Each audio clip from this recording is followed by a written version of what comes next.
only do 30 seconds. Okay. The Senate will please come to order. In lieu of a devotional exercise this April 26th, we will begin with a moment of silence.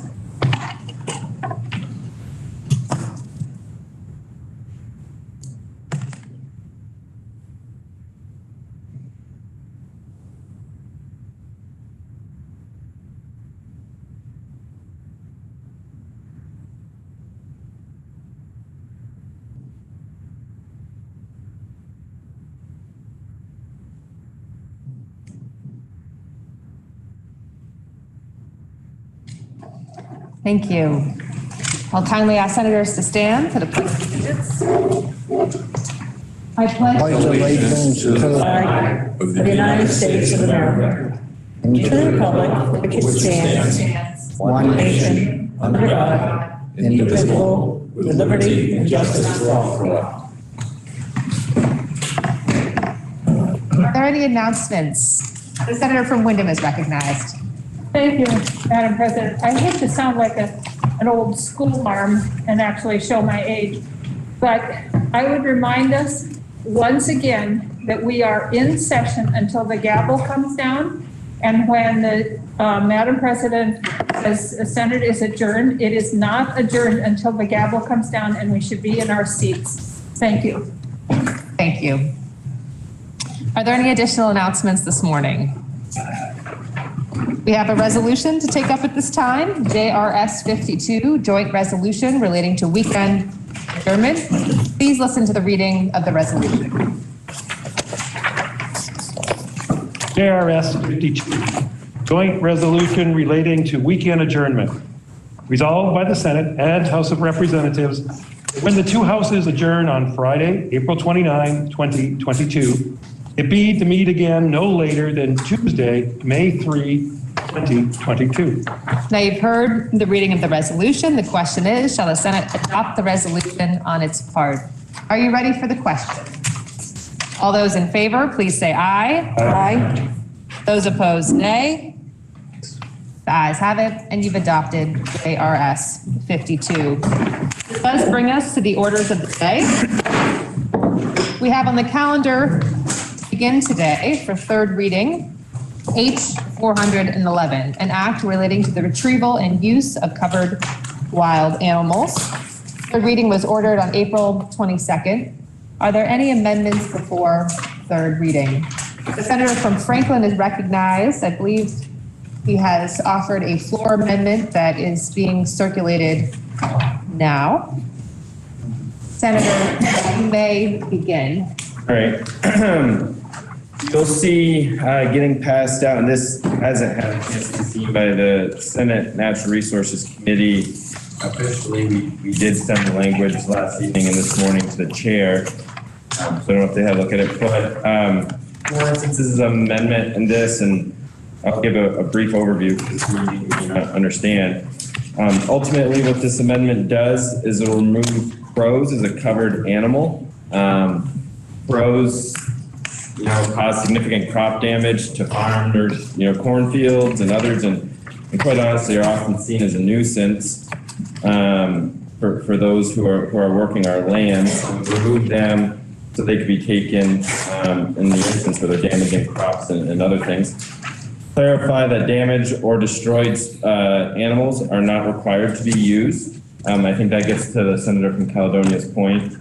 On an accident, clarify that bones are a usable portion, and to clarify that the department, in the fourth instance, does not need to write an exhaustive list of common practices for each species, but could have one list that would apply to all species. So fundamentally, that's what all those little changes mean, 1 through 4.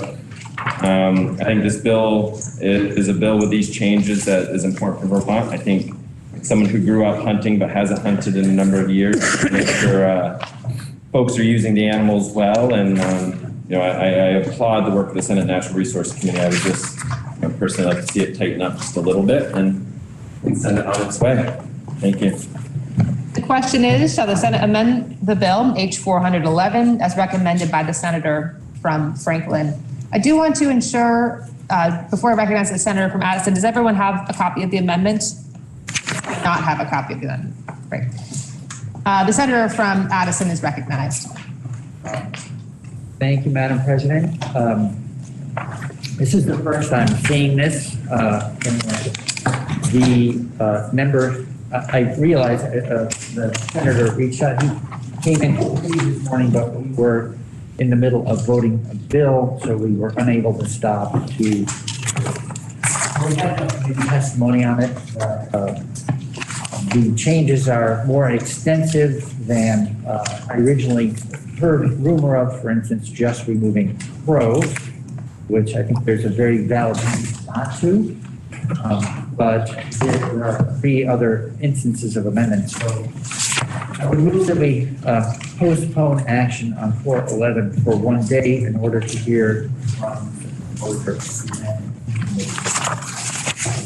The senator from Addison has moved that action be postponed on H111, particularly this amendment for 1 day. Are you ready for the question?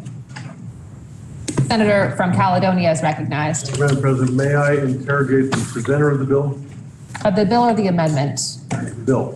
Senator from Addison is recognized. You may. Madam President, we had talked last week about an amendment, and it's my understanding that the amendment was drafted, and in fact has been drafted. I'm a little confused. I'm under the impression it was going to be offered as a committee amendment. If that's not the case, would I be so advised?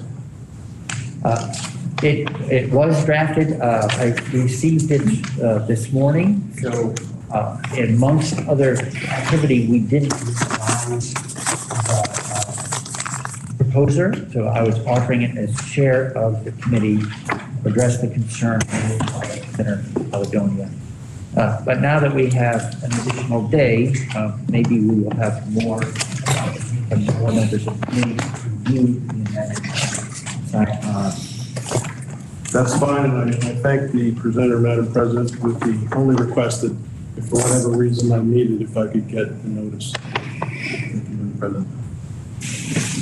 The senator from Addison has moved that consideration of H411, the amendment, be postponed for 1 day. Are you ready for the question? All those in favor, please say aye. Aye. Those opposed, nay. Ayes have it. Postpone consideration of H411. We have on the calendar for 3rd reading, H548, Act relating to miscellaneous cannabis establishment procedures. 3rd reading was ordered on April 22nd. Are there any amendments before 3rd reading? Please listen to the 3rd reading of H548. H548, enact miscellaneous cannabis establishment procedures. You've heard the 3rd reading. The question now is, shall the bill pass in concurrence? Are you ready for the question? All those in favor, please say aye. Aye. Those opposed, nay. The ayes have it, and you've passed H548 in concurrence. We have on the calendar for 3rd reading, H711, an act relating to the creation of the Opioid Settlement Advisory Committee and the Opioid Abatement Special Fund.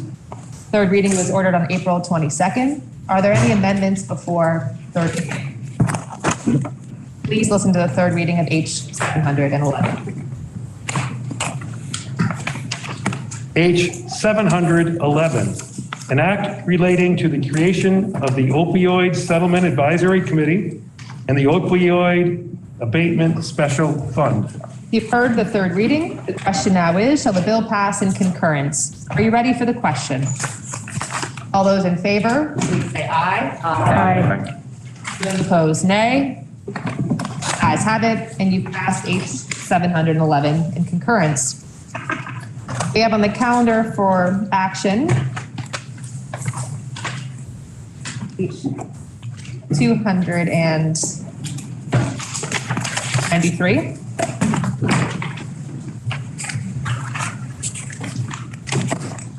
Thus, we are going to take bills in a different order. In this case, I would just need some direction.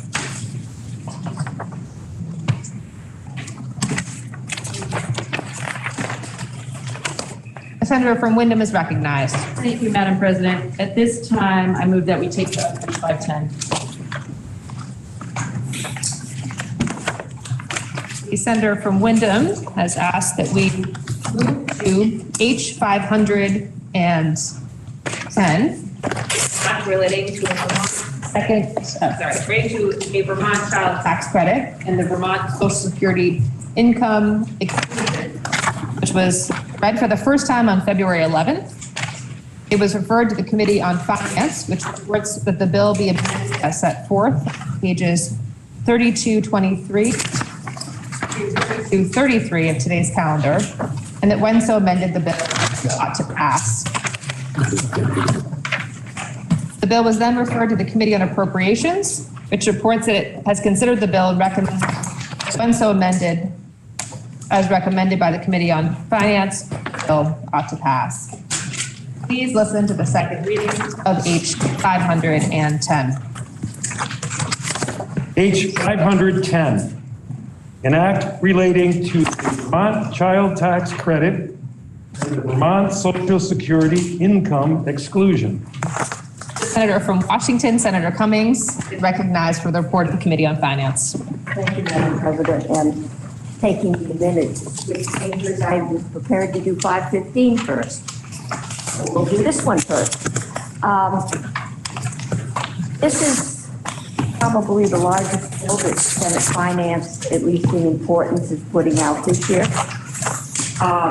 As you may know, the state of Vermont has seen a roughly $50 million increase in revenue.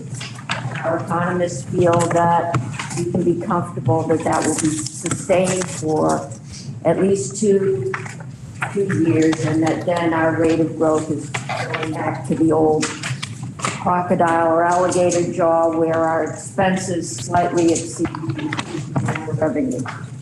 But we have extra money, and the question was, what do we do with it? We have spent some in the budget, and both the administration and the other body gave back roughly $50 million in different tax credits. The bill, as it came to us from the other bodies, proposed a child tax credit. And this, it cost $49 million. And what this proposal would do, is it would give a $1,200 deductible tax credit to every family with a child age 6 and under. And then that would go up to a family with a $200,000 CPI income. Senate Committee on Finance looked at that, and our first reaction was, given that inflation has continued to skyrocket, given that Ukraine wasn't even on the map in January when we did this, is it really the prudent thing to give all this money back? Because once we've given you a tax credit, it's very hard to take it back. And that's what we thought. And then we went ahead and gave back all the money. I think there is a certain we won the lottery kind of feeling in this building, and it feels good to give money back to people. And so the first thing we decided was we weren't all that comfortable. We really wanted to target anything we had to those most in need. So we were looking at families with young children, because we understand that, you know, the cost of child care, especially, is very difficult for young families. We looked at the elderly, and we looked at young couples trying to start out and get ahead.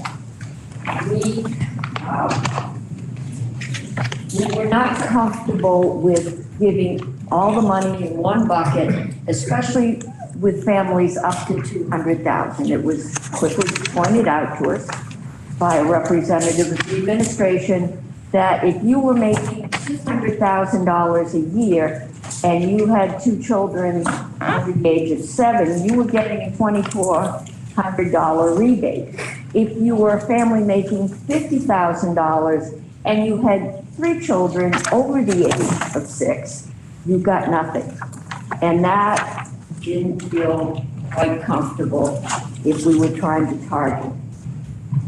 And so what we did is and in the meantime, Appropriations, as was explained the other day, decided they needed some of that $50 million to do other good things with. And we were working on this, and they needed to get the budget out, so they said, okay, finance, you can have $36 million to play.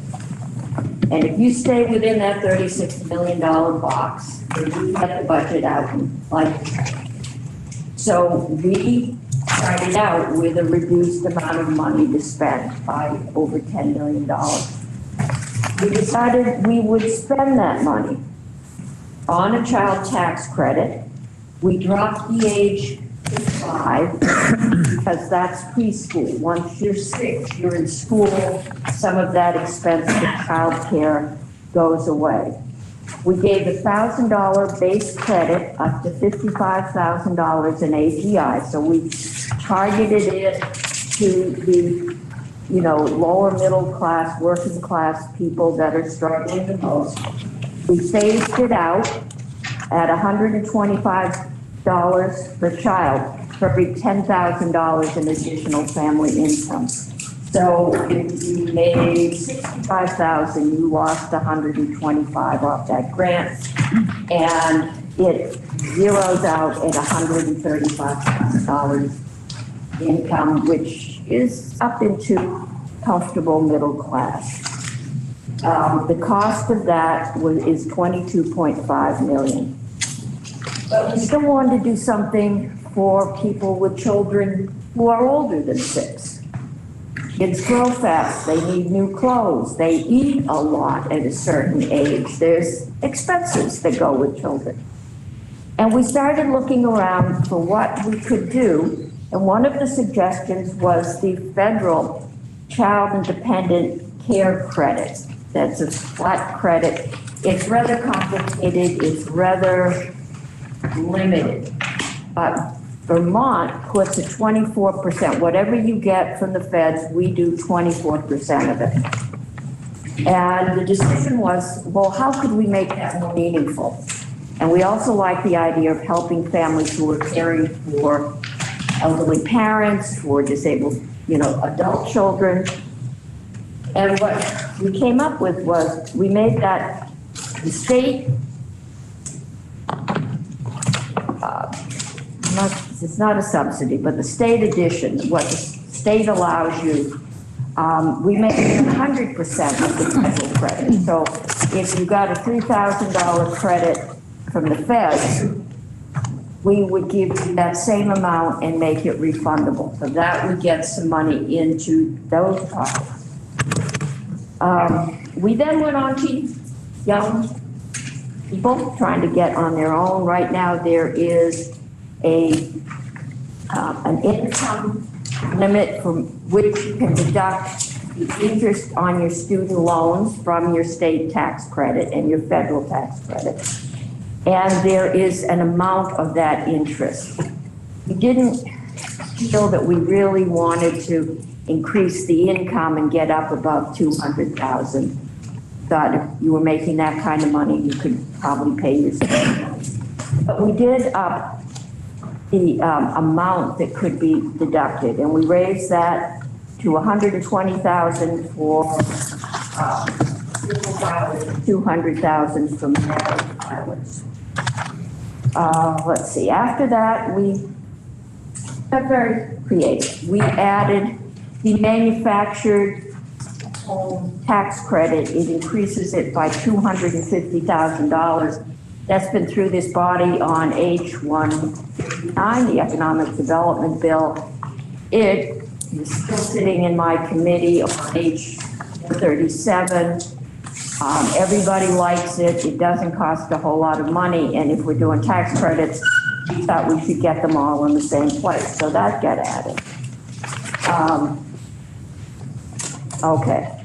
The one that probably cost us the most time and the most angst was increasing the Social Security exemption. We knew one of the problems with a Social Security exemption is we're all getting older, and that is an expanding field. And as there is more and more money that is removed from our ability to tax if and when we need it, probably when. But we decided, and this one would be the most difficult to pull back if we did run into economic difficulty.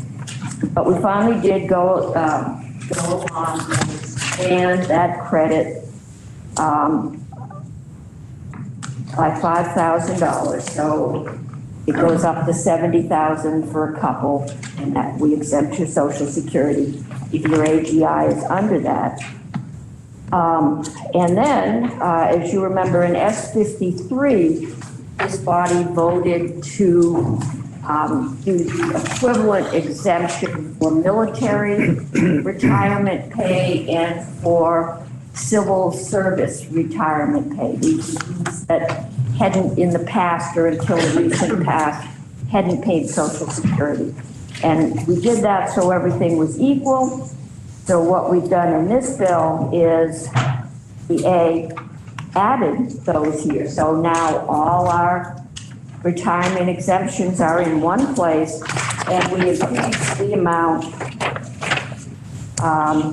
of money that we made the adjustments so that everybody now is getting that additional $5,000, and we have equity, and equity was very important for the Finance Committee. And then we went back to our original, now that we've decided all this, is this the prudent thing to do? And so we had our legislative economist, Tom Cavett, talk to us for a few minutes. And I will say, I was probably the most anxious about committing all this money in tax credits. Maybe most of you, if you get to hear Tom Cavett, get to hear him once when you pass the committee. But if you're a money chair, you get to hear him as a member of the Joint Fiscal Committee, as a member of the Emergency Board, and as a member of a money committee or a committee. And I did hear Tom say, yes, he was comfortable with the revenue holding for a couple years. But after that, he said, but inflation is rising and the feds are starting to play with interest rates. And if they get it wrong, and he says they do sometimes, then there is a chance of a recession. And so, and if you haven't been through a recession in this building, it is extremely painful.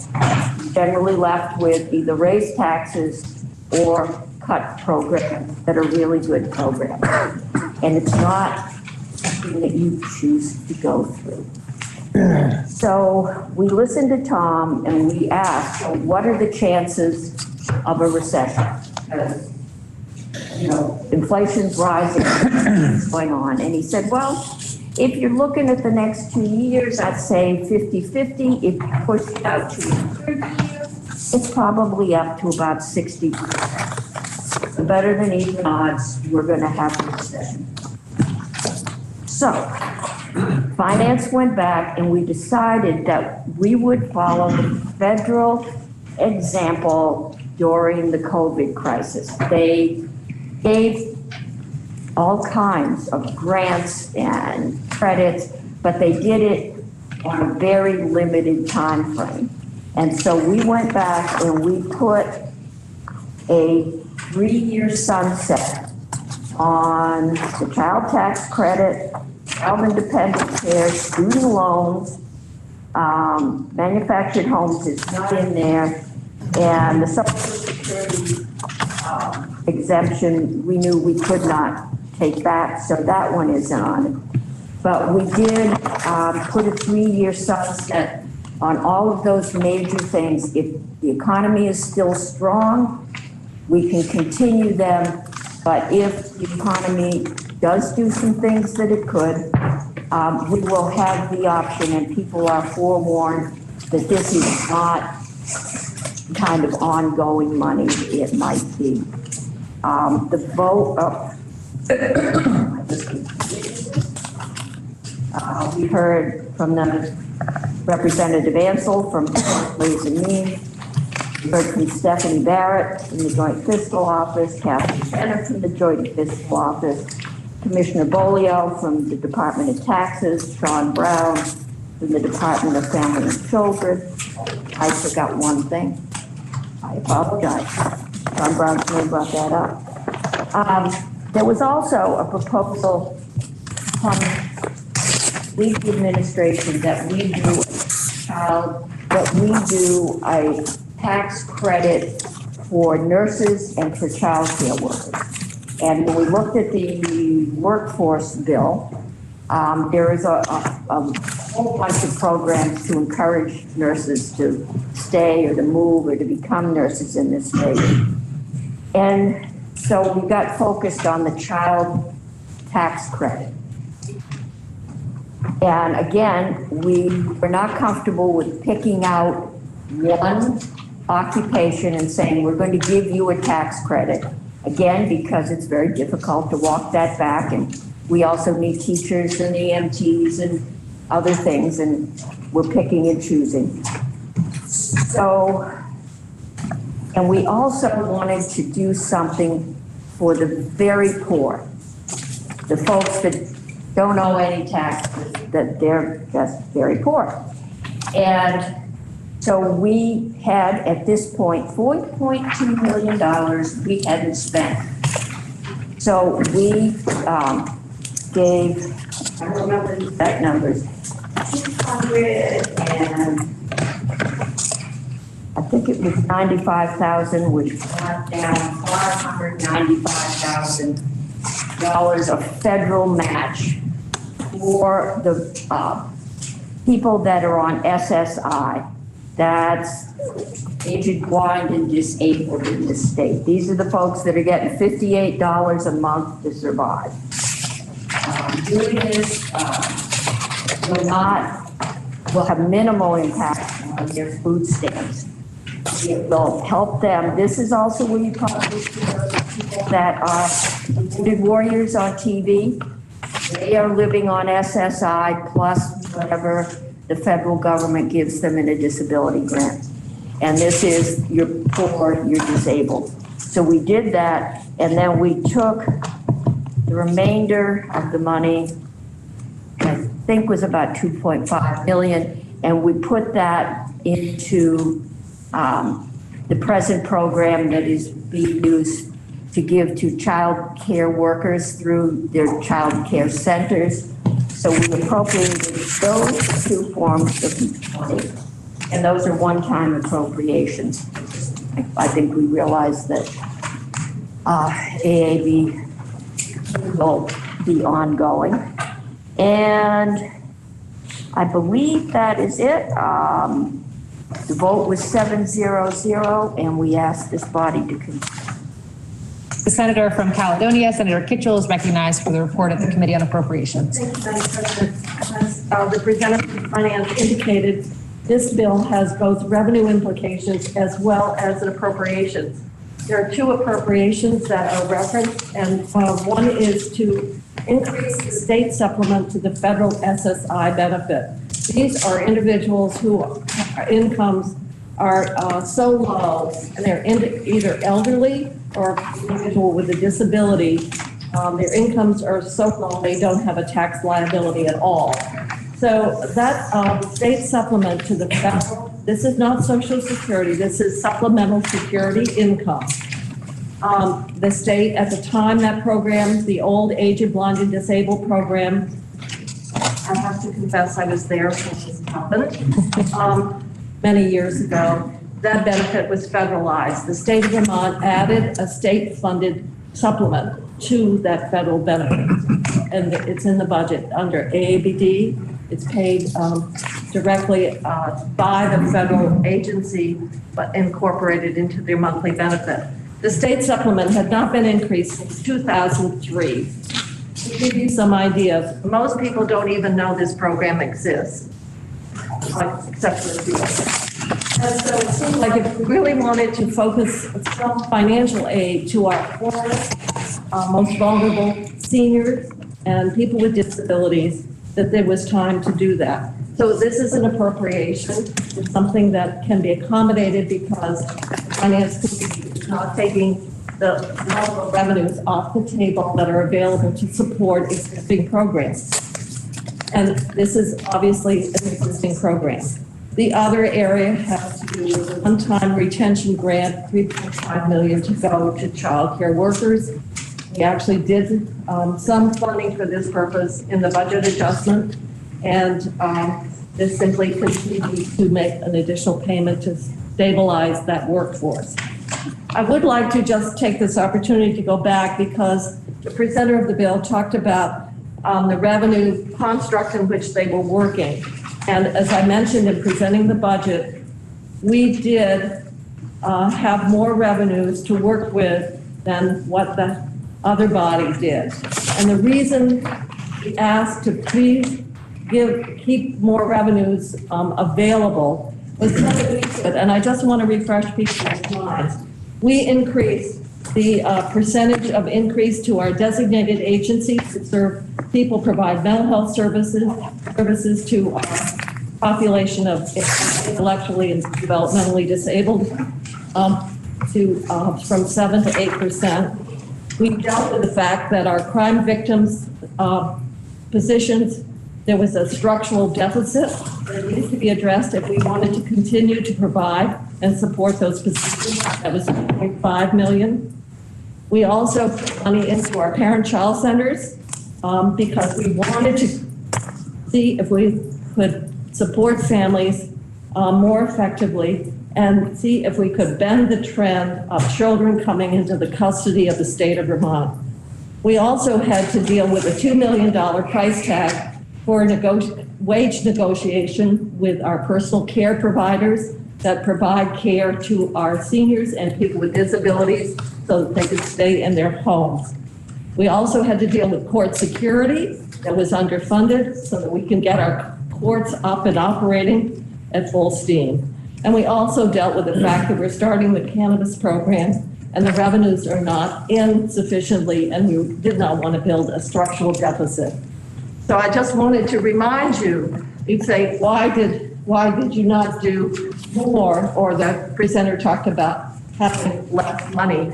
It's because we felt that these expenditures, many of them are not discretionary, but our first priority should be shoring up the programs and services that are already in place, and in fact, our poorest, most vulnerable Vermonters really rely on.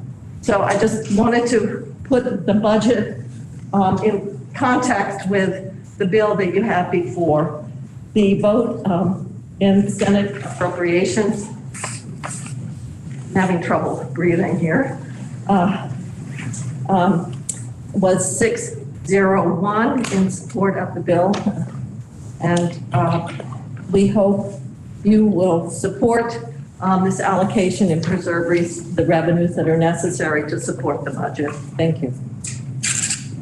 The question is, shall the Senate propose to the House to amend the bill as recommended by the Committee on Finance? Are you ready for the question? The senator from Addison is recognized. Thank you, Madam President. As the senator from the chair of the Senate Finance Committee said, your Finance Committee worked really hard to come up with a comprehensive package that could be supported by the full Senate. And you've heard a lot of the details, and I just want to summarize some of the highlights of the bill and why I personally think, and your Senate Finance Committee thinks, that this is a good package. It prioritizes families and prioritizes children and working families with a meaningful tax credit for modest and middle income families with young children. It expands the tax credit for families with childcare, after school, and summer care expenses. It provides retention bonuses for childcare workers to enhance the availability of childcare. It supports working adults and college and health affordability. With student loan interest deductions for middle and modest income Vermonters, manufactured home tax credits for affordable, energy efficient housing options, retention bonuses for childcare workers to improve their economic security. And it enhances the financial stability of seniors and vulnerable adults. Through the enhanced Social Security tax exemption for retired Vermonters, an added military and federal employee retirement tax exemption, increased supports for the vulnerable seniors, blind and disabled Vermonters, and an expanded tax credit for families with vulnerable adult or elder care expenses. Madam President, this is targeted support for Vermonters who need it most during a critical time of pandemic recovery. This package received a unanimous support from your Finance and Appropriations committees, and I hope that the full Senate will support it. Thank you, Madam President. The question is, shall the Senate propose to the House to amend the bills recommended by the Committees on Finance? Are you ready for the question? All those in favor, please say aye. Aye. Those opposed, nay. The ayes have it, and you propose to the House to amend the bill as recommended by the Committee on Finance. The question now is, shall a bill be read for the third time? Are you ready for the question? All those in favor, please say aye. Aye. Those opposed, nay. The ayes have it, and you've ordered third reading of H 510. The senator from Wyndham is recognized. Thank you, Madam President. At this time, I ask that H 510 be placed in all the stages of passage. The senator from Wyndham has moved that the rules be suspended and H 510 be placed in all remaining stages of passage. Are you ready for the question? All those in favor, please say aye. Aye. Those opposed, nay. The ayes have it, and you've suspended the rules and placed H 510 in all remaining stages of passage.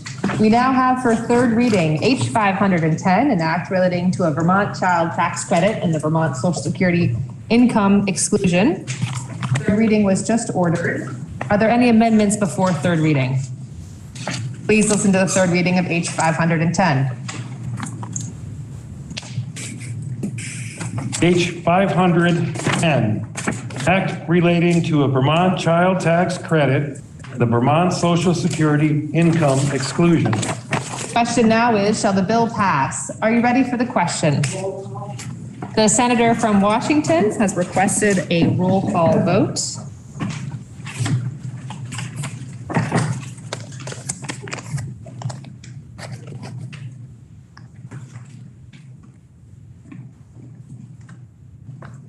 Are you ready for the question? The secretary is kindly asked to call the roll.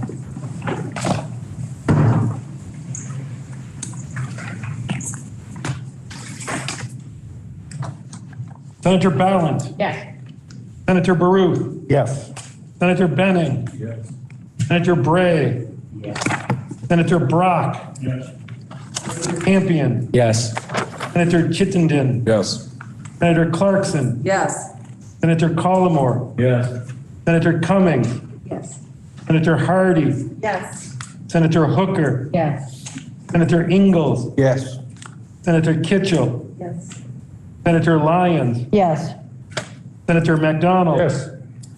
Senator Mazza. Yes. Senator McCormack. Yes. Senator Nitka. Yes. Senator Parent. Yes.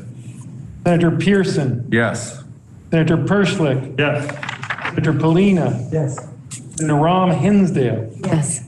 Senator Sears. Yes. Senator Sirotkin. Yes. Senator Starr. Yes. Senator Terenzini. Yes. Senator Westman. Yes. Senator White. Yes.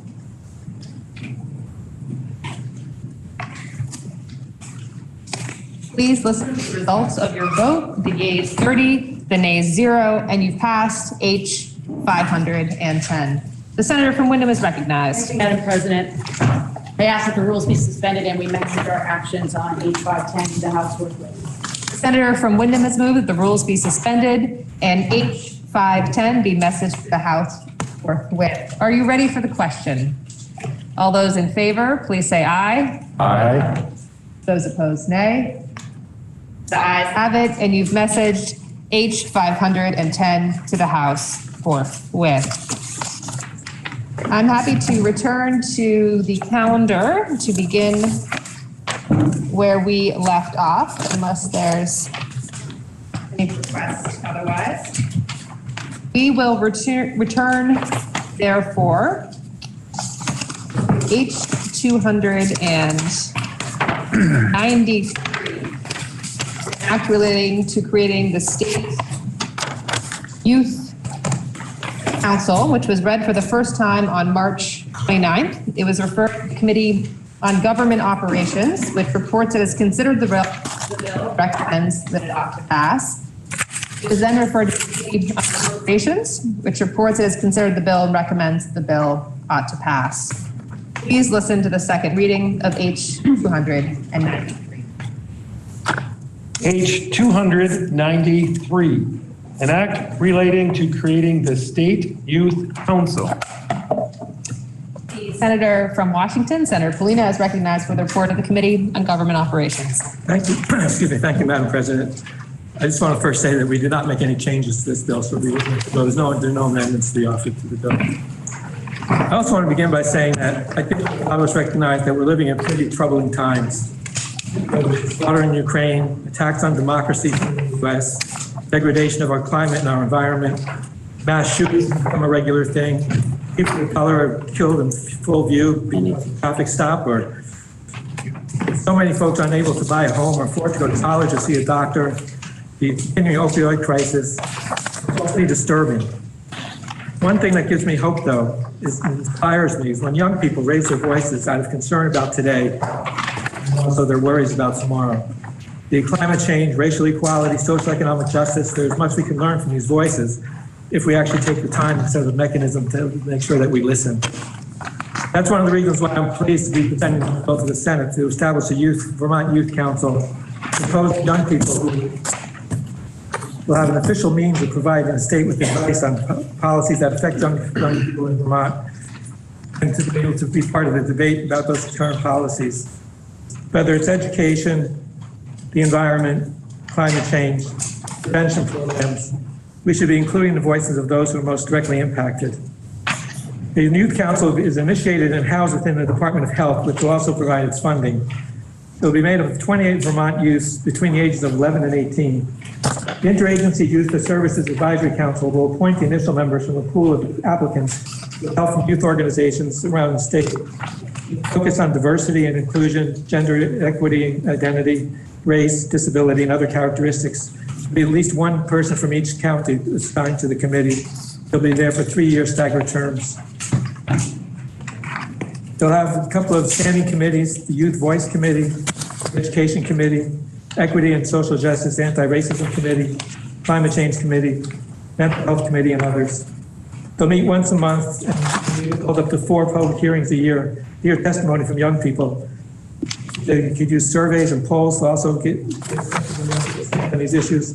They'll use that information to provide advice to the Governor and General Assembly on policies that are meant to impact youth.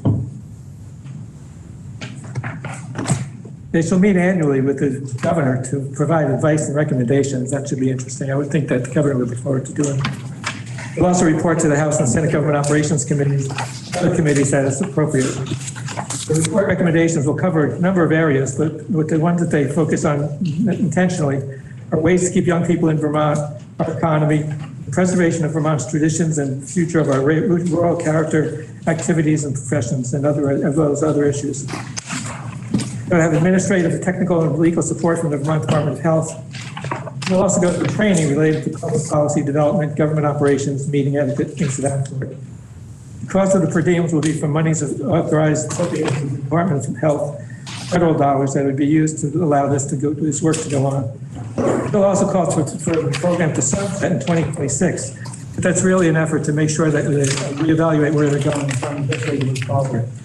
The vote in our Government Operations Committee was 5-0, and we hope you'll join us in supporting this measure. The Senator from Lamoille, Senator West, recognized for the Committee on Appropriations. The committee on Appropriations reviewed the bill.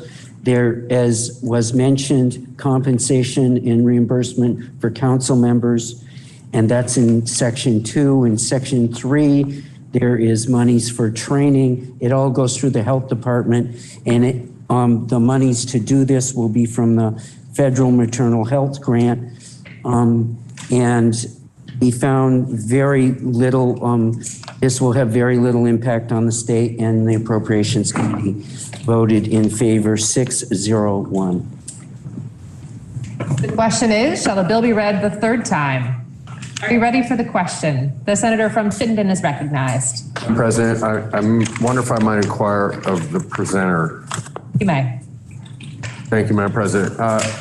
This is terrific and a formal way to give youth voice in our state processes, something I'm very excited to see. I'm curious though, Madam President, the initial setup of the advisory council, it seems to me as I quickly read here that the council itself appoints members in perpetuity. So down the road, the council will fill vacancies, but I'm not clear how the very first council gets set up, and I wonder if we could understand that better. Sure, Madam President. Something called the Interagency Youth Advisory Services Committee, Interagency Youth Advisory Services. They respond as like working with the youth around the state. They would appoint the initial members of the committee based on having a wide open application process, but also working with youth organizations around the state, working through their contacts. So they would appoint the initial group, and then if there's somewhere in the bill, there's a mention that one of the things that they will report on is ways to make the council work in the future. They'll recommend ways that might improve and make retaining members of the council. If that answers your question. Yes, I think so. I think my confusion was these two councils have very similar names. Similar, yeah. Okay. One is the Interagency Task Force on Youth Advisory. Very good. The other is the Youth Advisory, the Vermont Youth Council is well. Thank you, Madam President. I appreciate the patience. The question is, shall the bill be read the third time? Are you ready for the question? All those in favor, please say aye. Aye. Those opposed, nay. Ayes have it, and you've ordered third reading of H 293. We have on the calendar for action H 655, an act relating to telehealth licensure and registration and to provisional licensure for professions regulated by the Office of Professional Regulation. It was read for the first time on March 18th, referred to the Committee on Health and Welfare, which has considered the bill and recommends the bill ought to pass. It was then referred to the Committee on Finance, which also considered the bill and recommends that it ought to pass, and then to the Committee on Appropriations, which reports it has considered the bill and recommends that the bill ought to pass. Senator from Chittenden, Senator Lyons, is first recognized for the report of the Committee on Health and Welfare, but before doing that, please listen to the second reading of the bill.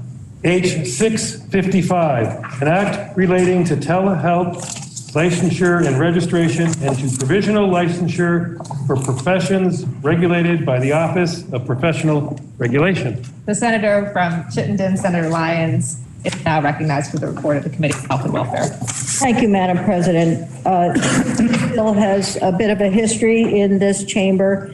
As you know, the pandemic has really opened up the need for telehealth services, both within the state and also between states. So the provider is outside of the state, allowing for a patient to access care without crossing state lines.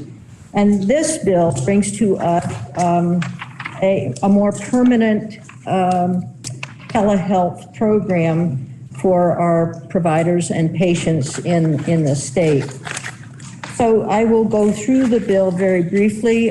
We do concur with the proposal that came to us from the House Healthcare Committee, but it is an important bill, and it will change the way medicine is delivered going into the future, as well as the way that counseling, certain types of counseling and other professional services are offered across state lines. So just one other piece of this, as you recall, one of the concerns that we have in our Health and Welfare Committee is that when students go to college in the state of Vermont, they may be leaving their mental health counselor and would like to continue that relationship. So this bill puts in place opportunities for kids who are here in the state on a temporary basis to continue to receive the support services that they need from their providers out of state. So the bill overall provides for two out-of-state license registration or licensure programs. So there will be two different programs that we'll talk about, and then also as the title indicates, a professional licensure, temporary professional licensure provisional license that we'll talk about. So section 1 of the bill, as I go through it, talks about the application of these provisions to the Office of Professional Regulation and the Board of Medical Practice. OPR regulates such things as mental health counseling, doctors of osteopathy, whereas the Board of Medical Practice regulates physician assistants and MDs. The definition section, I think, is key, and it will help us understand what telehealth includes. It includes healthcare services delivered by telemedicine. That would be the appointment that you would have with your physician or other over the Zoom or other platform. It also, telehealth also includes Store and Forward, which is sharing data and information, lab results, MRIs, and so on, by sending them forward and then allowing for a professional to review those at a later time. Audio only is telephone, and this also telehealth in this bill also relates to telephone services delivered by professionals within the scope of this particular bill. So the section 1, also 3053, also includes the concept that if a professional who's licensed and in good standing outside of the state of Vermont wishes to practice in the state, then they would be able to do that, assuming that they are in good standing. Section 3054 is where we see the two different registration and license provisions in the bill. The first is a telehealth license for out-of-state professionals to provide telehealth services to patients in the state of Vermont. The licensure piece is a longer-term program so that someone with a license out of state could practice in the state of Vermont for a 2-year period should they acquire this license. And it has restrictions on the number of patients that they can see during that 2-year period. And then there is a fee associated with signing up for that license, 75% of the statutory renewal fee for the specific profession that's being, for which the individual has a license. And then there are conditions about renewal of that license. That's the licensure piece, so it's a period of 2 years that an individual professional can practice in the state. The second is a telehealth registration. This allows for a professional from out of state to work a shorter term, 120-day period in the state of Vermont. And there are restrictions on the number of times that can be renewed. There's also a fee associated with that for the short-term registration. And there are limits on the number of patients that the telehealth registration would allow for the professional to work with during that period of time. So any healthcare professional who would like to provide services to patients within the state of Vermont from outside of the state could pursue a full licensure. Should they choose to do that after they've had the experience of either the short-term license or the registration, they can apply those fees to a full-time license, and there are conditions around how that would occur. Overall, in section 3055, anyone who is practicing from out of state in the state of Vermont with a telehealth license will have to be licensed to practice within the scope of practice that they are seeking in the state of Vermont. So they can't go beyond the scope of what's allowed in the state of Vermont. And then they would, in 3056, they would maintain medical records as any professional would in this state. And then any disciplinary action will be based on the state of Vermont legal regulations. And then finally, that's 3058. And that really is it, Madam President. There is also a section in Section 2, which is the provisional licensure for professionals regulated by the Office of Professional Regulation. This gives the Director of OPR the authority to grant a provisional 90-day license when a professional is seeking a full-time license in the state of Vermont. So you could see if someone wanted to move from the temporary licensure or the temporary registration and become have a full-time license, OPR may grant that for provisional time while the application is being reviewed. And others. It's not restricted only to those with the registration or the license we talked about earlier. There is a cost to setting up both of these programs, the registration and the licensure for telehealth. And so that is the appropriations section for $360,000 that we heard from OPR would be necessary. The effective dates are such that rules will be written prior to the time that the registration and the licensure programs, temporary licensure and temporary registration, go into place.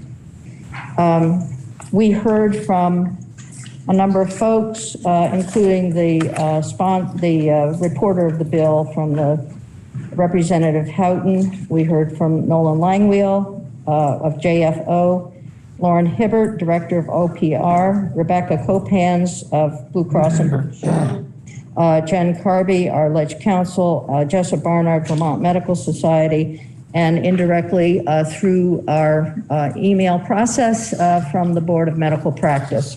The vote in committee was 5-0-0, and we ask that the Senate vote affirmatively for the bill. Thank you, Madam President. The Senator from Addison, Senator Hardy, is recognized for the report of the Committee on Finance. Thank you, Madam President. As the chair of Senate Health and Welfare, the reporter of the bill noted, this establishes a new telehealth registry and a new telehealth license fee, and it does process, and it does it for 43 professions. And the renewal fee for the registration is 75% of the current fee for all 43 professions for their registration, or 50% of the renewal fees for the licensure. And because of the lower fee, there is a predicted revenue reduction to the state in FY24 of about $77,000. And in FY25 of about $119,000. These are only estimates because we are not sure how many people will choose to do the registration, the licensing, or to just get a full license beyond a telehealth license in Vermont. So a lot of it is trying to estimate unknown at this point. The Office of Professional Regulation, as the chair of Senate Health and Welfare said, does have a plan for working around this revenue reduction, and has also said that they would come back to us with a fee increase request or fee modification request if necessary in the out years after they have more experience with what licensure, registration, different people in different professions would take. On a profession by profession basis for each of the 43 professions noted in this bill. Your Finance Committee felt comfortable with this and really felt that it was important that we, coming out of the pandemic and moving forward into the future, have a means by which out-of-state professionals can practice in our state using telemedicine and telehealth. So the vote was 7-0, Madam President, to support the bill. Thank you. The senator from Essex, Orleans, Senator Starr, is recognized for the report. Yes, thank you, Madam President. Appropriations did review the cost of this bill and found that they needed $360,000 for startup money. But we heard about this early on and set that money aside so when the bill did arrive that there would be money available to cover the startup costs. So that's what we did. And our vote was 601 missing and would support of the bill. Thank you. The question is, shall the bill be read the third time? Are you ready for the question? All those in favor, please say aye. Aye. Those opposed, nay. Ayes have it, and you've ordered third reading of H655. We have on the calendar for action H741, an act relating to approval of the charter of the City of St. Albans, read for the first time on April 15th, and referred to the Committee on Government Operations, which reports it has considered the bill and recommends the bill ought to pass. Please listen to the second reading of H741. H741, an act relating to approval of amendments to the Charter of the City of St. Albans. The senator from Rutland, Senator Collmore, is recognized for the report of the Committee on Government Operations. Thank you, Madam President. As is the case with many of our municipalities, finding people to run for a local office has become harder and harder. This bill amends two sections of the St. Albans City Charter to convert the city clerk and the city treasurer from elected to appointed offices. The amendments strike language that requires the clerk and treasurer to be elected from among the legal voters of the city for a term of 2 years. The city council is granted authority to appoint the clerk and the treasurer. In each section, the bill repeals the language containing the procedures for filling a vacancy in the office of clerk or treasurer. The city council will use the appointment authority to resolve any future vacancy. The bill is set to take effect on passage. I would note no transitional provisions are necessary because an interim appointed officer is currently serving as clerk and treasurer. No one ran for the offices in the most recent annual city meeting, which was held on March 1st of this year. The vote totals, by the way, for each of the ballot items: the city clerk charter change, voting yes, 474, voting no, 225. The city treasurer charter change, 455 yeses and 236 noes. The committee heard from our Office of Legislative Counsel and from the sponsor of the amendment, Representative McCarthy. The committee vote was 5-0-0, and we would ask the Senate to concur. Thank you. The question is, shall the bill be read the third time? Are you ready for the question? The senator from Chittenden is recognized. Thank you, Madam President. Might I ask a question of the presenter? Okay. Madam President, I'm just looking at the effective date, and it looks as though it's marked out in pen and then replaced with on passage. And I'm just wondering, usually we have a more standard way of showing a change. Can you just clarify, was there a change made in committee or was this a Scrivener's error? This may be a question for the secretary. It was passed by the House. There were no amendments. My understanding is that this is the bill as passed by the House and there were no amendments. So I suspect that means it came to us in this form with the pen through the correction. Effective date. It's a It is an exact photocopy of the bill. And as arriving in this body a red pen mark. All right. Thank you very much, Madam President. Are you ready for the question? The question being, shall the bill be read a third time? All those in favor, please say aye. Aye. Those opposed, nay. The ayes have it, and you've ordered third reading of H 741. We have on the calendar for action H 744, an act relating to approval of an amendment to the charter of the city of Burlington, read for the first time on April 13th. It was referred to the Committee on Government Operations, which reports it has considered the bill and recommends the bill ought to pass. Please listen to the second reading of H 744. H 744, an act relating to approval of an amendment to the charter of the city of Burlington. The senator from Chittenden, Senator Ron Hinsdale, is recognized for the report of the Committee on Government Operations. Thank you, Madam President. For those attempting to keep up, this is the fourth charter change from the city of Burlington this biennium and the third of this session. H 744 permits Burlington to use a ranked choice voting system of its design and choosing in its city council election. Ranked choice voting is a proven voting method shown to strengthen democracy.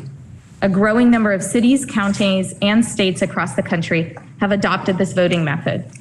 43 jurisdictions used ranked choice voting in their most recent election, and a total of 55 are projected to use it in their next election.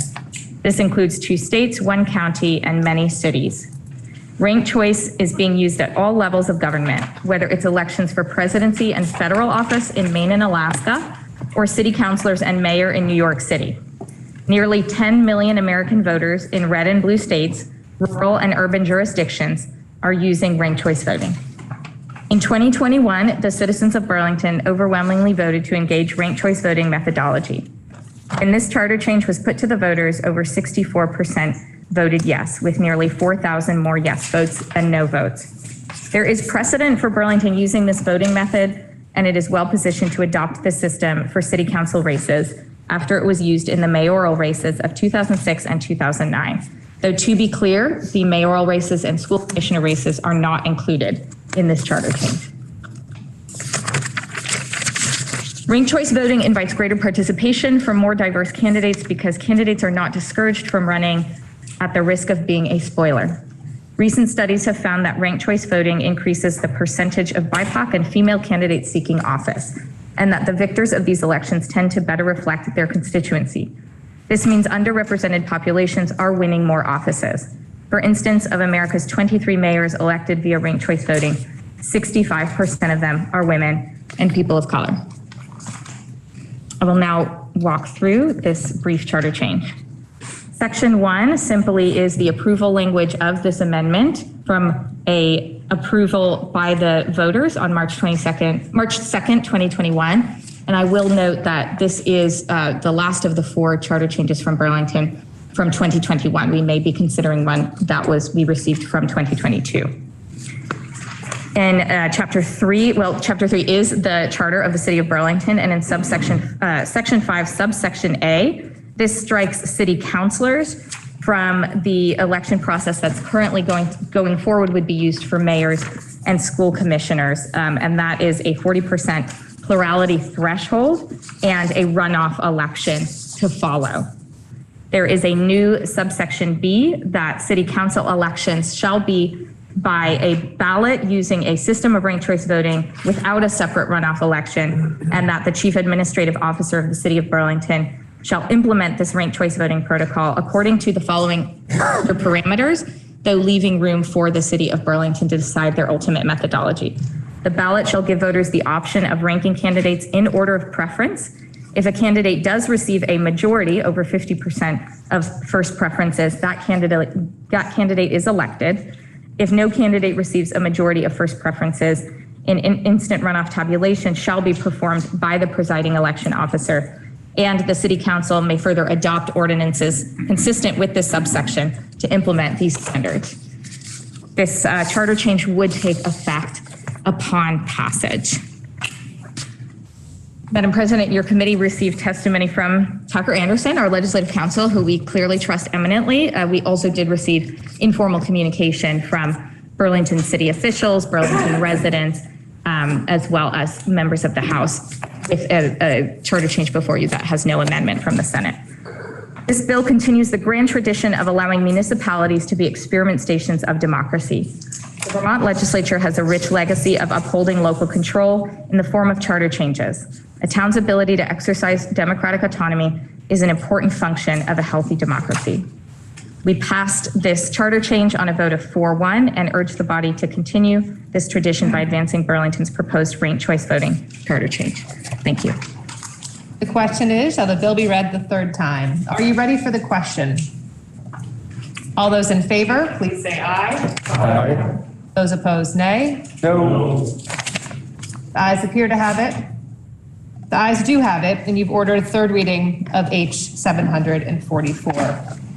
We now have on the calendar for action H 266, an act relating to health insurance for hearing aids. It was read for the first time on March 22nd. It was referred to the Committee on Health and Welfare, which reports has considered the bill and that the bill be amended as set forth on pages 3193 to 3194 of today's calendar, and that when so amended, the bill ought to pass. The bill was then referred to the Committee on Appropriations, which reports it has considered the bill and recommends that when so amended as recommended by the Committee on Health and Welfare, the bill ought to pass. Please listen to the second reading of H 266.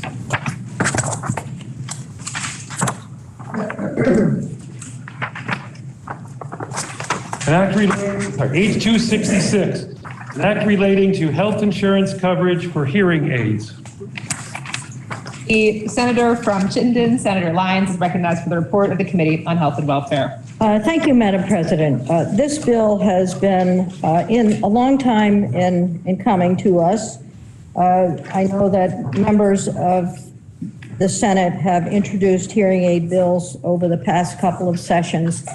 And finally, I think Act 674 last year asked for an analysis of various additions to what's known as our essential benefit, our plan that we have in the state.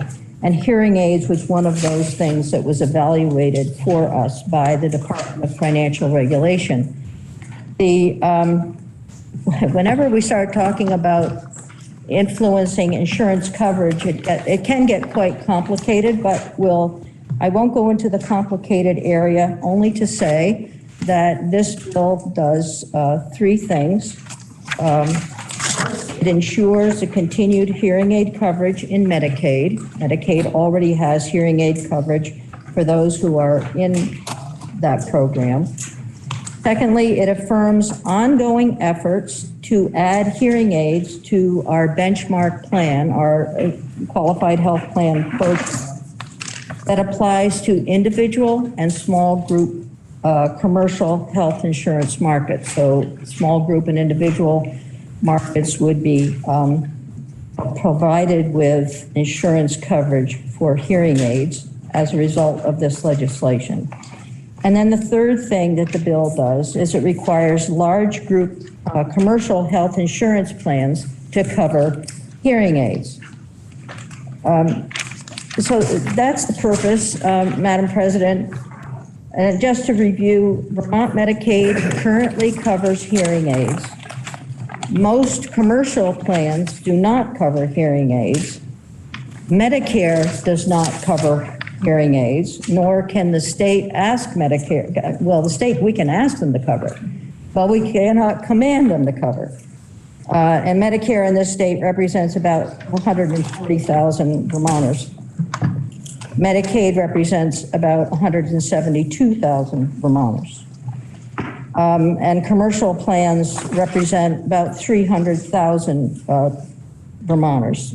Not all of those are affected, the commercial plans, not all of those are affected by the bill. Self-funded employer plans do not cover hearing aids, and by federal law, the state is restricted from intervening in that coverage. So we can't affect self-insured plans. So So our goal in this bill was to be as comprehensive as we could in allowing for coverage of hearing aids based on the report that we received from the Department of Financial Regulation and others. DFR worked very hard over the last year to do an actuarial analysis of what it would mean to provide coverage state for the small group and then the large group commercial plans that we can affect. I will say right up front that the overall cost associated with this, a payment per patient per month is about 30 to 60 cents. So there is a cost associated with this, but it does add for a benefit. So Section 1 of the bill does lay out the purpose, as I have indicated earlier, the three things: continued coverage in Medicaid, affirming the ongoing efforts to provide hearing aids in the small group and individual insurance market, and then to require large group commercial health insurance plans to cover hearing aids. Section 2 of the bill, and this is where you'll see our first proposal of amendment. Section 2 of the bill requires the Department of Vermont Health Access, and we've added in Department of Financial Regulation, provide updates to the Health Reform Oversight Committee by November 1st on the status of the state's application to the federal government to modify the essential health benefits in Vermont's benchmark plan to include coverage of hearing aids and related services beginning in plan year 2024. So in order for us to expand the coverage for our small and individual group for our benchmark plan, we have to apply for that through the federal government. And that's allowed based on the actuarial analysis that was done, demonstrates that this application will be within the federal rules. We don't need to go into that. It does get weedy, a little bit weedy. Section 3 of the bill, it talks about the Medicaid coverage for hearing aids and audiology services. This is our second proposal of amendment is embedded in this one. This Section 3 codifies an ongoing requirement in Vermont Medicaid programs' current coverage for medically necessary hearing aids and audiology services. And so we've changed the language a little bit so that it says Agency of Human Services rather than Department of Vermont Health Access in that Section 3. But currently Vermont Medicaid allows for one hearing aid per ear every 3 years. And so this would put that into statute and allow for it to continue. So folks who are in Medicaid would be allowed to have one hearing aid for each ear as medically necessary every 3 years. Section 4 is the section relating to large group insurance coverage for hearing aids. And this is our third proposal of amendment, which is, I think it's on page 4 of the bill, requires that large groups, those with 100 employees or more in commercial health insurance plans, cover the cost of hearing aid for each ear associated hearing aid services. In this section on page 4, we took the word cords out because there was a definition of hearing aid that included cords, and after a lot of discussion and with hearing professionals and others, we couldn't figure out why cords was in there. And so if we took the cords out, we were worried that it might take a piece of the hearing aid away. So we removed the word cords. So that would be something that can be replaced, and a hearing aid need to be replaced. So again, the large group coverage will be consistent with what currently happens in Medicaid that would allow for one hearing aid per ear every 3 years. Got a little alliteration going on there. And then the coverage can be limited only by medical necessity. If an individual would like to choose a hearing aid that is more expensive than what is allowed, then they would have to, or more coverage than what's allowed, they would pay for that. Then page 5 is our fourth proposal amendment, and that is just bringing this coverage into consistency with Medicaid. Section 5 are the effective dates, and this would all take effect on 2024, except for the application to the federal government for the small group and individual group coverage to continue through the Agency of Human Services. Madam President, this won't cover everyone in the state. We know that there are 6% of Vermonters who may need hearing aids and hearing support. We know that there are socioeconomic considerations when one can't hear. It makes it very difficult to function in society. So we're enthusiastic that the coverage that we have in this bill will take us a step forward, and that perhaps the message will be heard at the federal level, and our Medicare folks will soon come under the umbrella of access to hearing aids.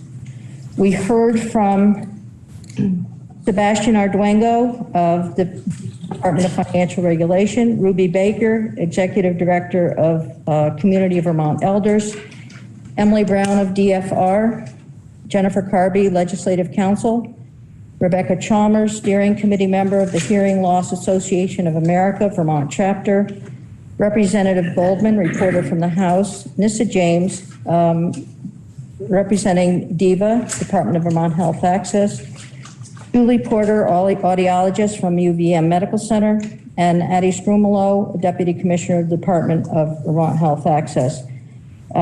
Madam President, that's a report of the bill. The vote in committee was 5-0, and we ask for your support as well. Thank you.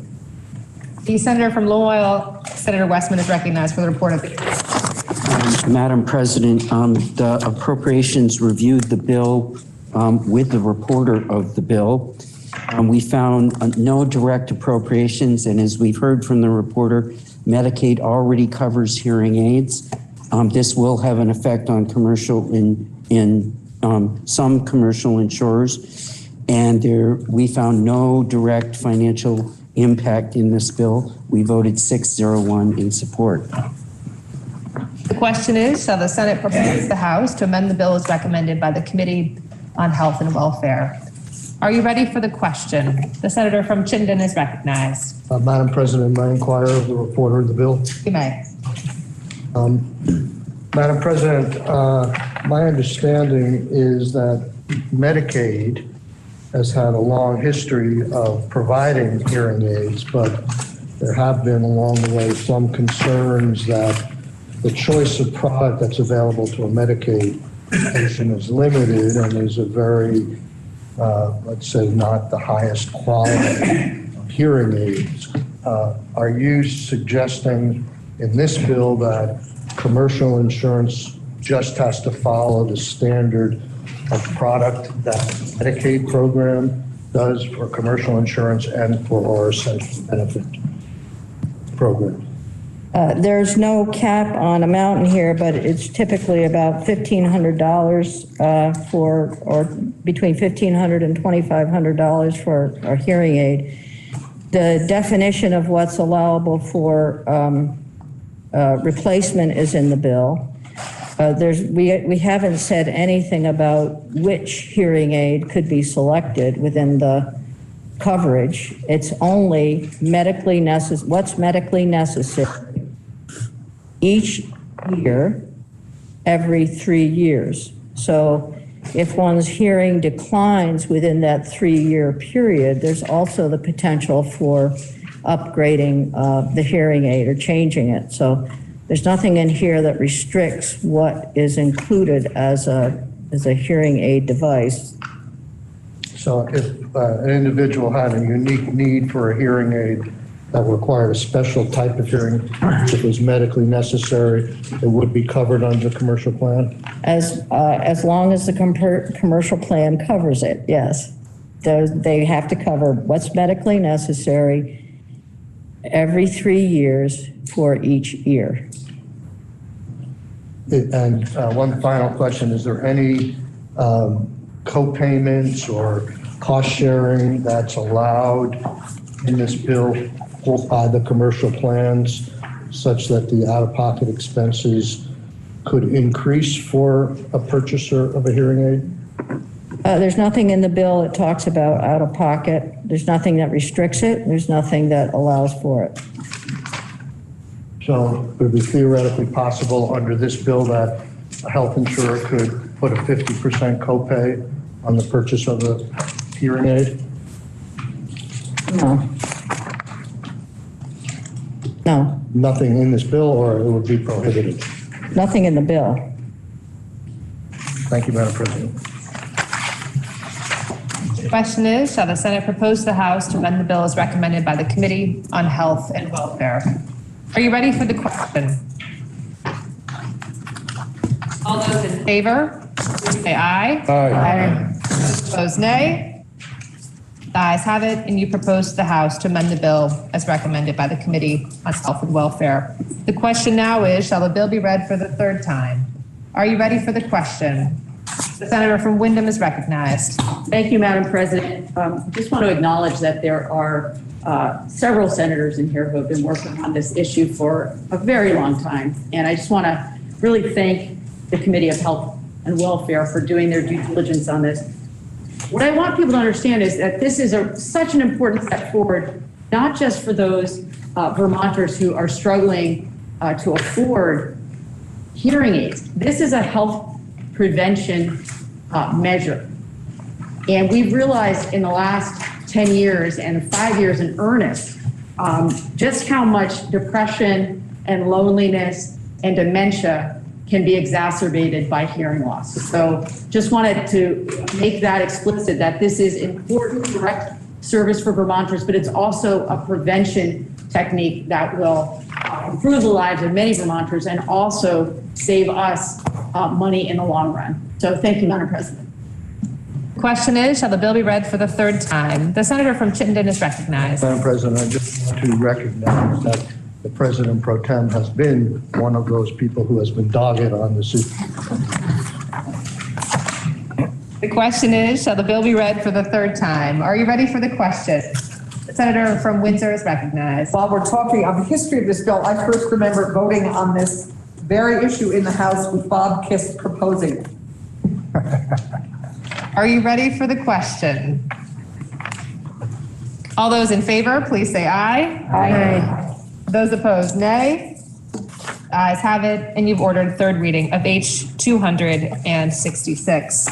We now have on the calendar H 262, an act relating miscellaneous Department of Health programs. It was read for the first time on February 2nd, and referred to the Committee on Health and Welfare, which reports it has considered the bill and recommends the bill be amended as set forth on pages 3194 to 3201 of today's calendar, and that when so amended, the bill ought to pass. Please listen to the second reading of H 462, an act relating to miscellaneous Department of Health programs. The senator from Rutland, Senator Terenzini, is recognized for the report of the Committee on Health and Welfare. Thank you, Madam President. I rise to present Health and Welfare Committee, 462, an act relating to miscellaneous Department of Health programs.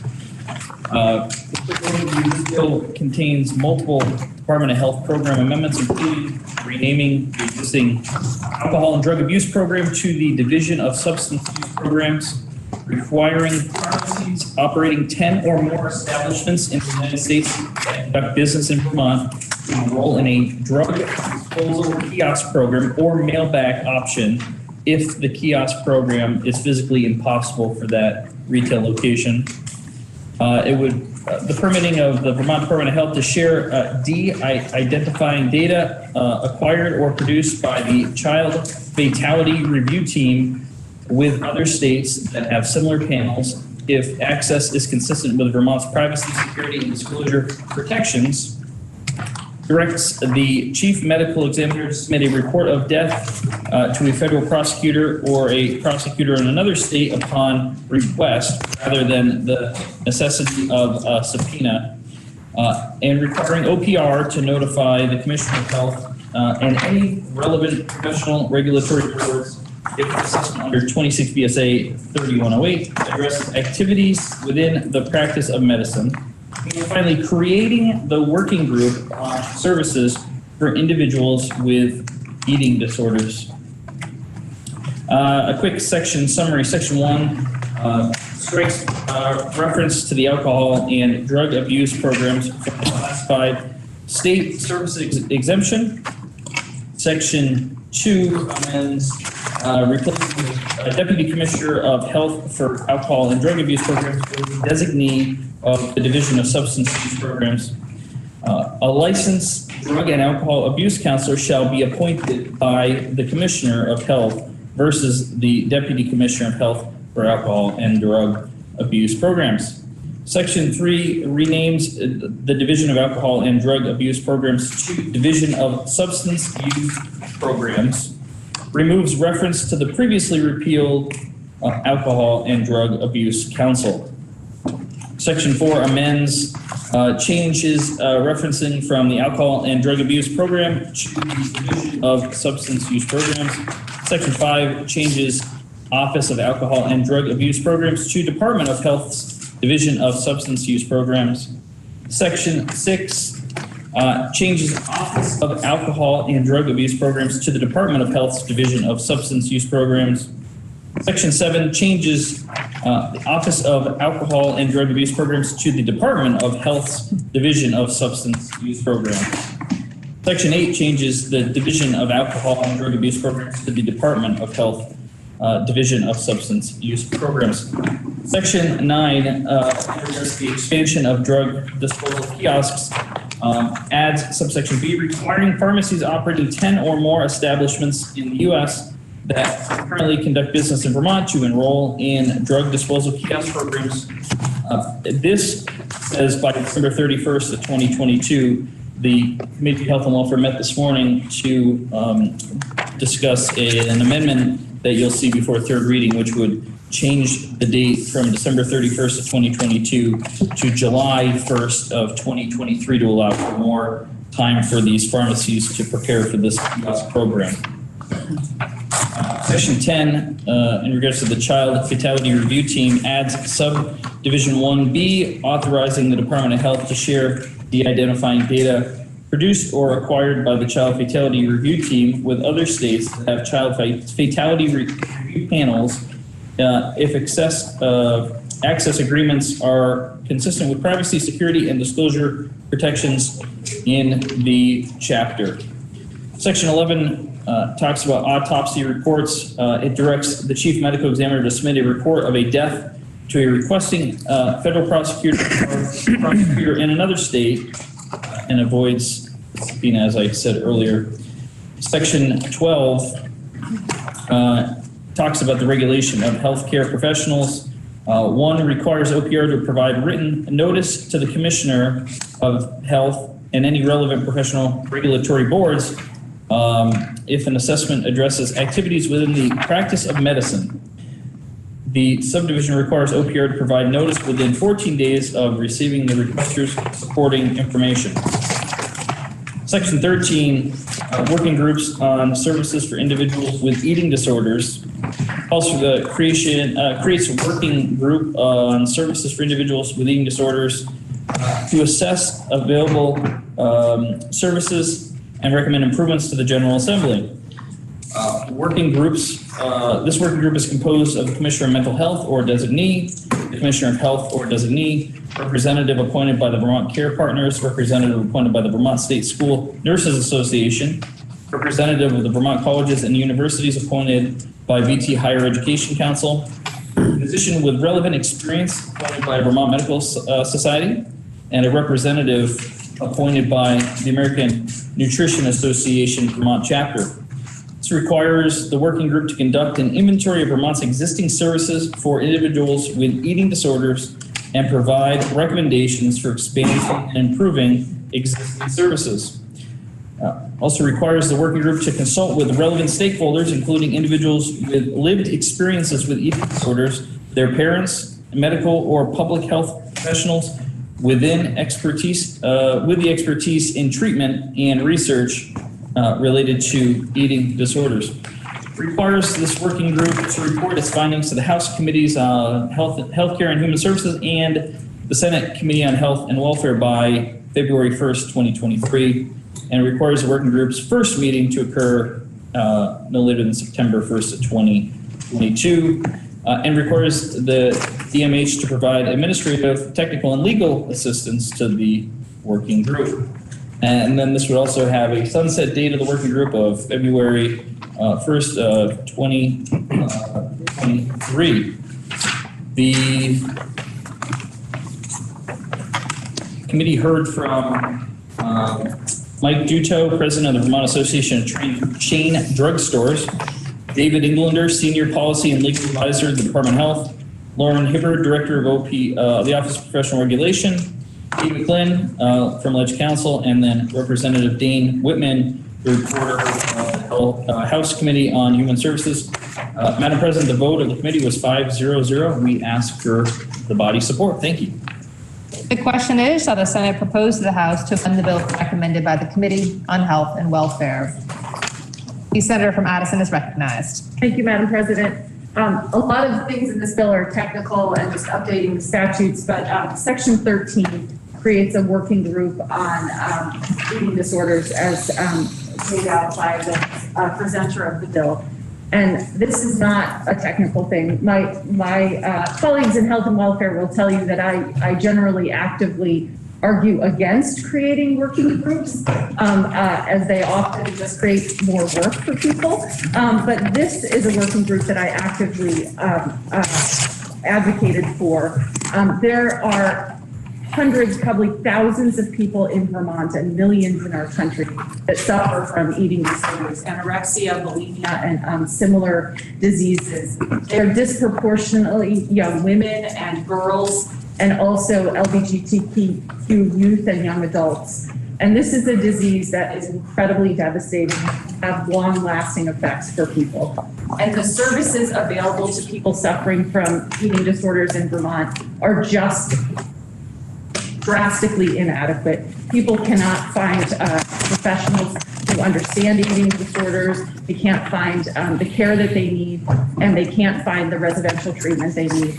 And I've talked to many, many parents of my kids' friends, and also as a professor at Middlebury College, even on a very, very well-resourced campus like Middlebury College, the services for students suffering from these diseases are inadequate.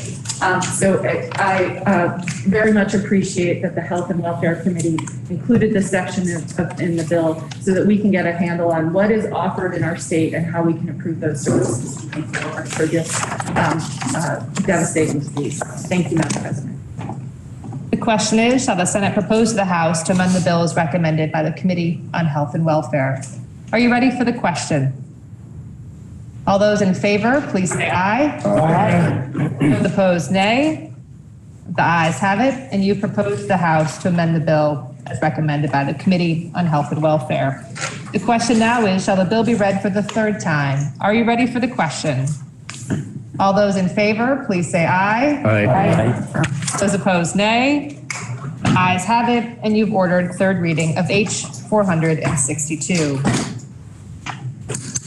We now have on the calendar for action H 505, an act relating to reclassification of penalties for unlawfully possessing, dispensing, and selling a regulated drug. It was read for the first time on March 24th and referred to the Committee on Judiciary, which reports that the bill be amended as set forth on pages 3201 to 3204 of today's calendar, and that when so amended, the bill ought to pass.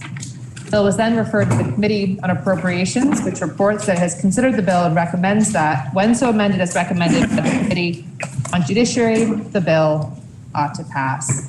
Please listen to the second reading of H 505.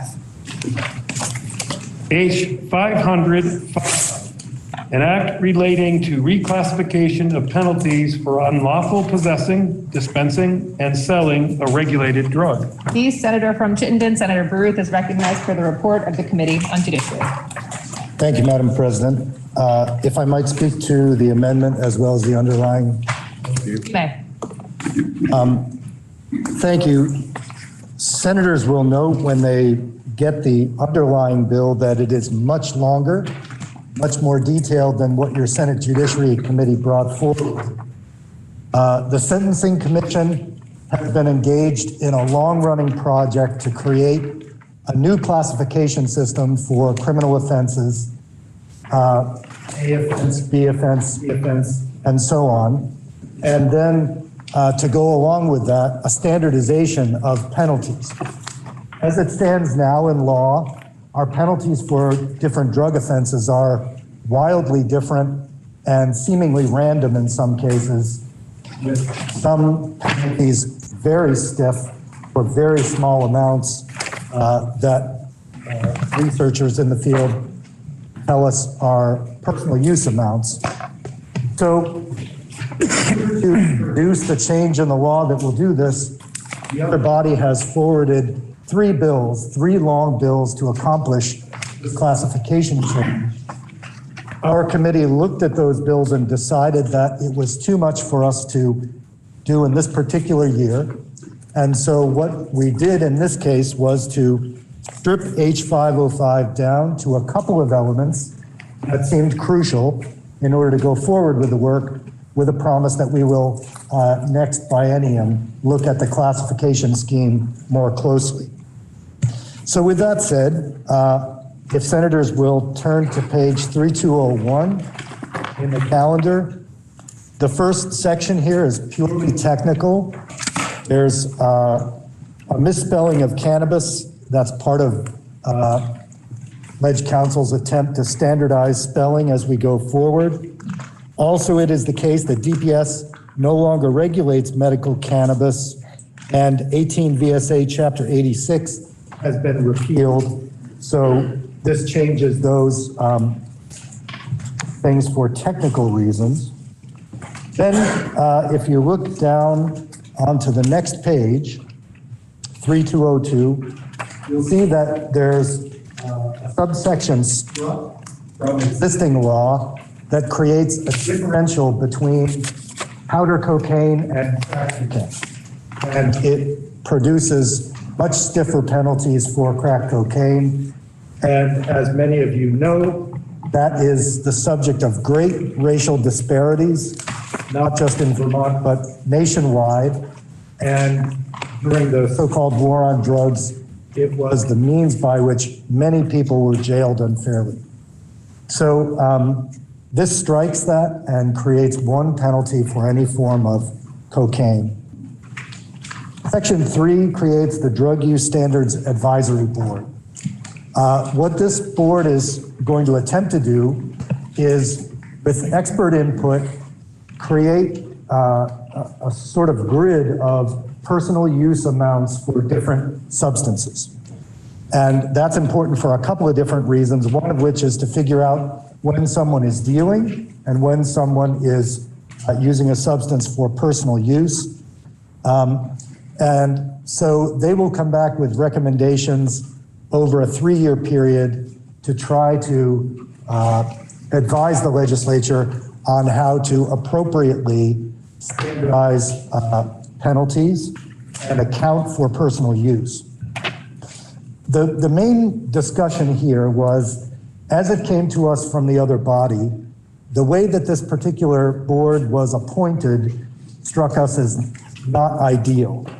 So if you look at 3202 toward the bottom, C1, you'll see that on this board there will be people who represent drug consumers, people who have lived experience with the various drugs that will be under discussion. I think that's an important piece to this. The committee agreed, but in the House version, those three consumers, along with the deputy commissioner, the four of them then appoint the rest of the members.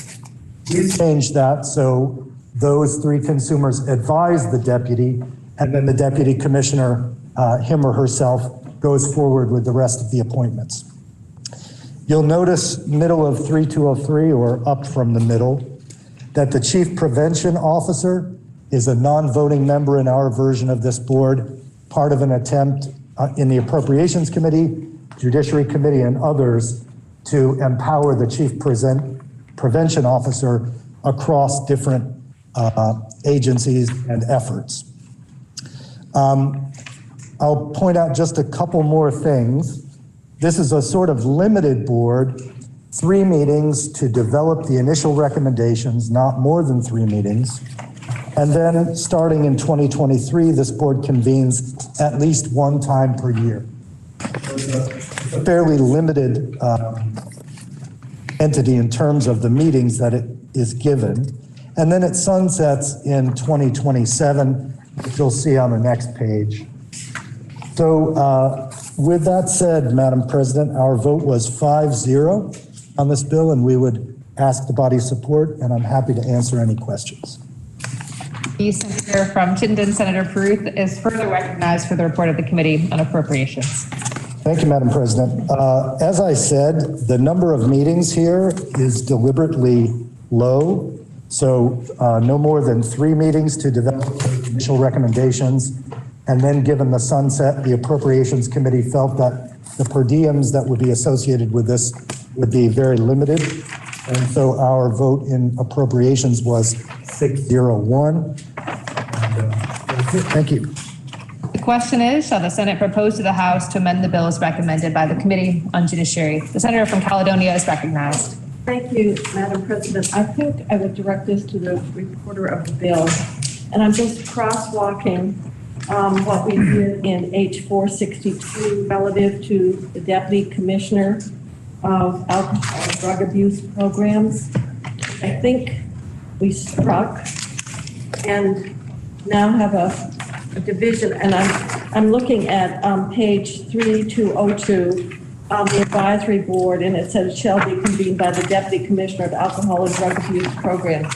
And my question is that the correct title of the previous bill that we just voted on? I will check before third reading, Madam President. Or, Madam President, perhaps I should direct my question to the chair of Health and Welfare, the presenter of the other bill.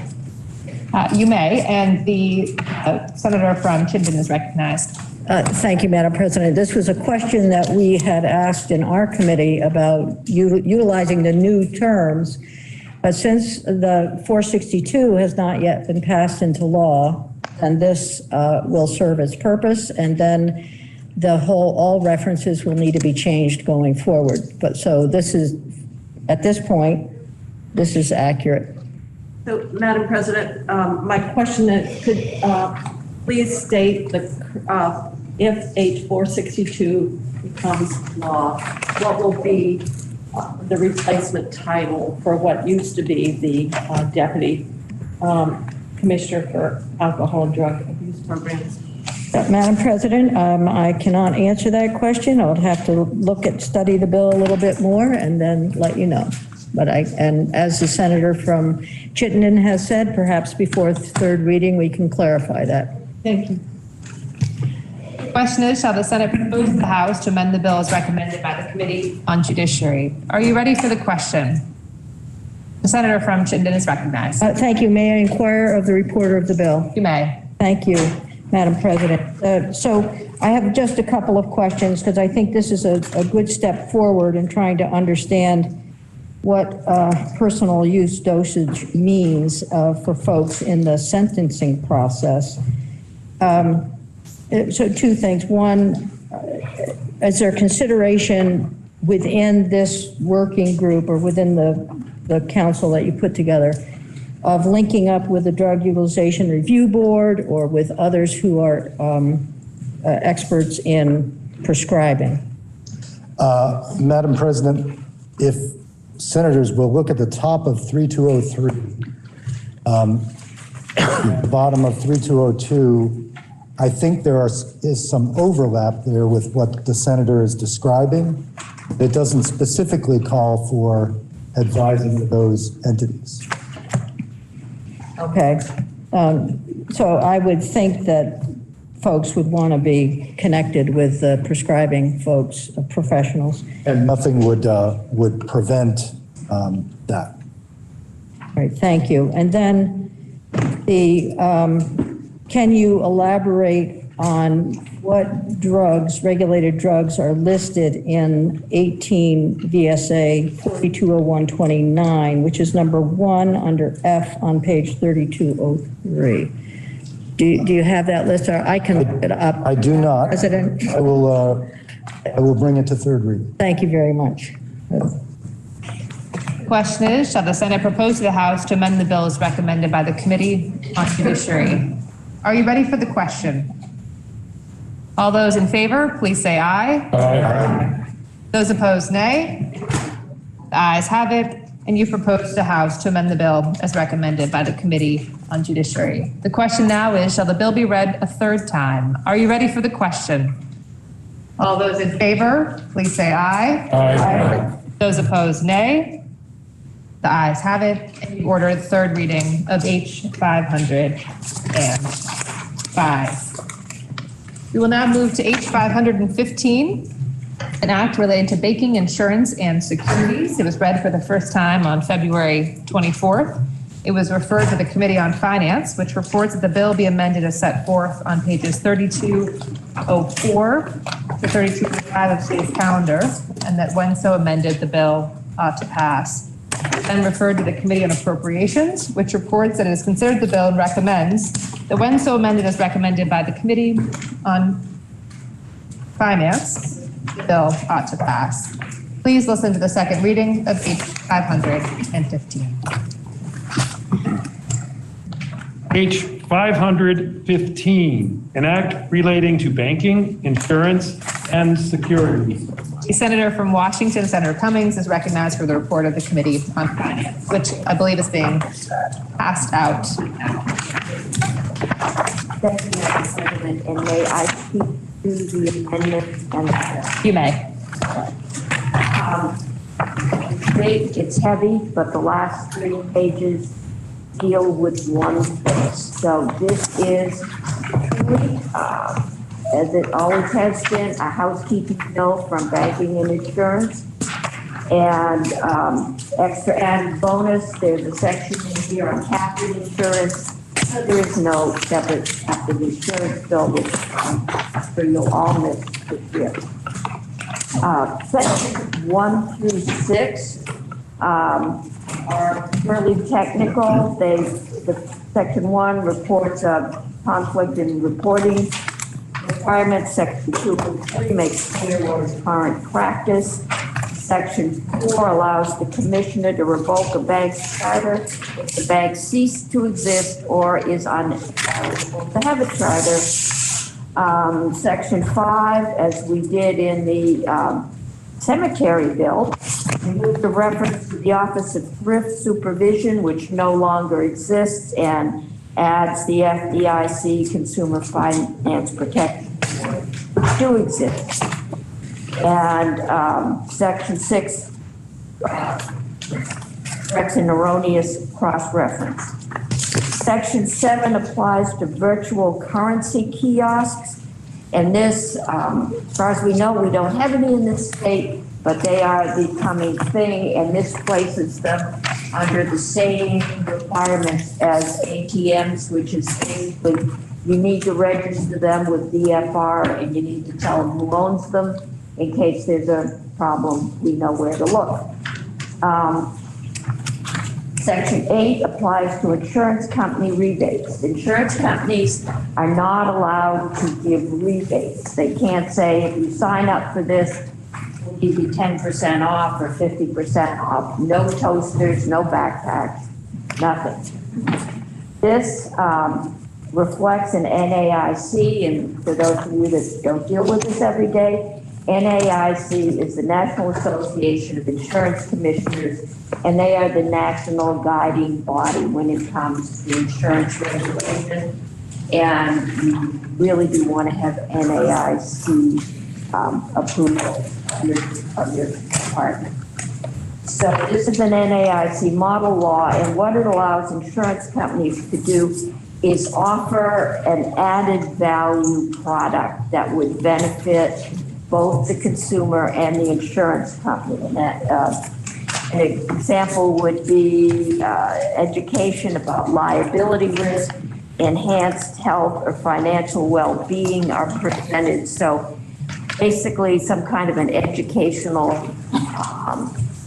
add-on. You know, if you sign up today, we'll also supply you with this video that will help you financially and will help, in theory, the insurance company. Section 9. Okay. Yes, Section 9. This one we did some work on. This refers to the minimum statutory interest rates, and what it start with. We went back and did annuities to get our head around this.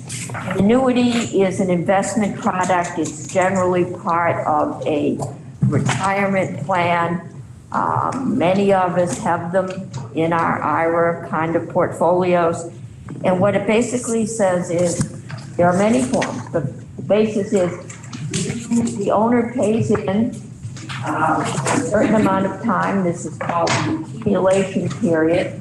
And then for another amount of time, a certain amount is paid back to you annually as an annuity. It's an investment. It's sometimes tied to market rates, sometimes it's guaranteed. This has to do, and my note says, only with these products. This is the statutory interest rate from 1 to 0.15%. And that interest rate is not what you make when you get paid back. It is the interest rate that minimum interest rate that an insurance company can pay if, for whatever reason, borrower defaults during the accumulation. So all these contracts have a section, you know, it says if you fail to pay, this is what we'll do, and they usually involve, we'll pay you X percent, you know, what you were paid in. This is being reduced to reflect the present interest rates on treasury bonds because they're consumer products. They are generally invested in treasury bonds, and if anyone follows the market, the interest being paid on treasury bonds is almost non-existent.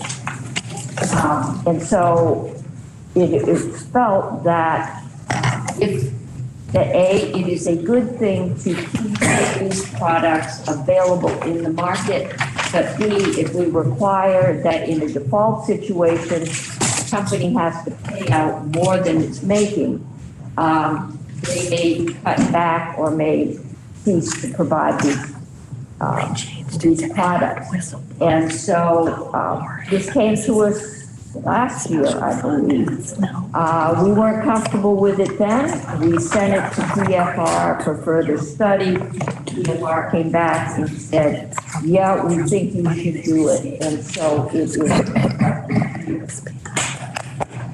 Sections 10 and 11 sets up an entire statutory framework for travel insurance. I think some of us remember when you put a quarter or a dollar or something in a machine in the airport and you got something out that said, if the plane crashes and you die, we'll pay you.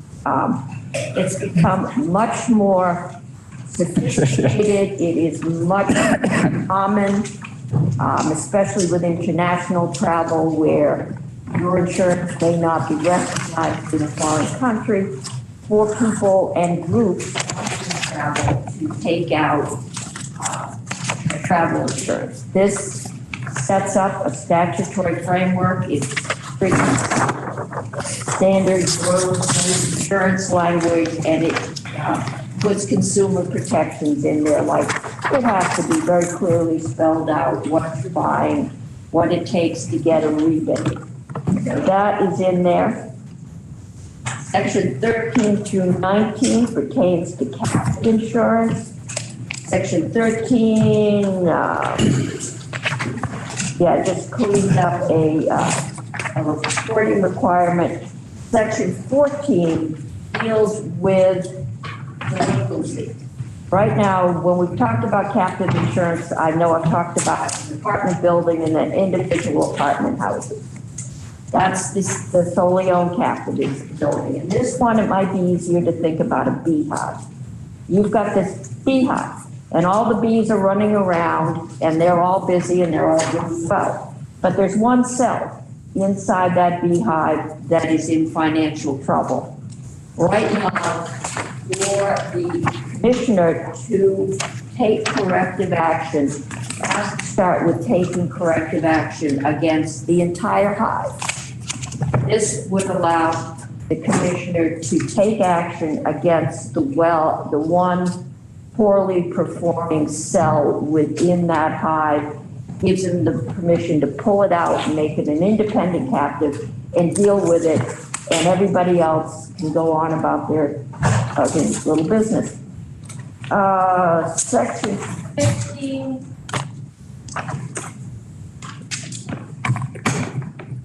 Okay, it would allow it to protect it, pertains to protected cells and unaffiliated entities. It would permit a protected cell to ensure the risk of an unaffiliated entity subject to the commissioner's approval. This basically says you can go outside the hive and ensure some of your risk outside of the basic structure with the commissioner's approval.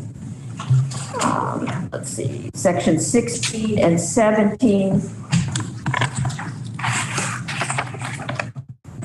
Okay, that just provides greater clarity.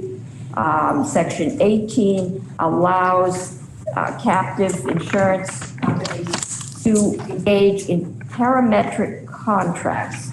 A parametric contract is not an insurance product, but it does protection, and some captives are going out there to further, cover their liability. And what a parametric contract says is it's an if-then. Usually it's if a hurricane hits Louisiana, we will pay you X amount of money. You don't have to prove that hurricane blew down your building. You don't have to prove you were damaged. It's an if this occurs, then we pay. You see that with things like earthquakes. If an earthquake happens within X number of miles of your facility, so it's not an insurance product, but it does offer some insurance or assurance. And so this would allow them to go into that.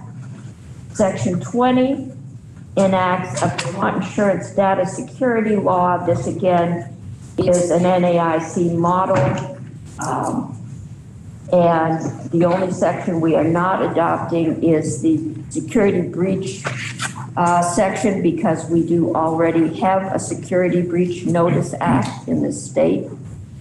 Section 20 and 21 through 22 puts the North American Securities Administrator Association model whistleblower law into effect, and it also allows that there could be an award to a whistleblower, and that would come from the Vermont Financial Services Education of Victims Restitution Special Fund. This fund is funded with payments, fines, penalties for violations of security law within the state. So if you're found in violation of security law and you have to pay a penalty, it goes into this fund. This would allow whistleblowers under certain circumstances to receive a payment from that fund.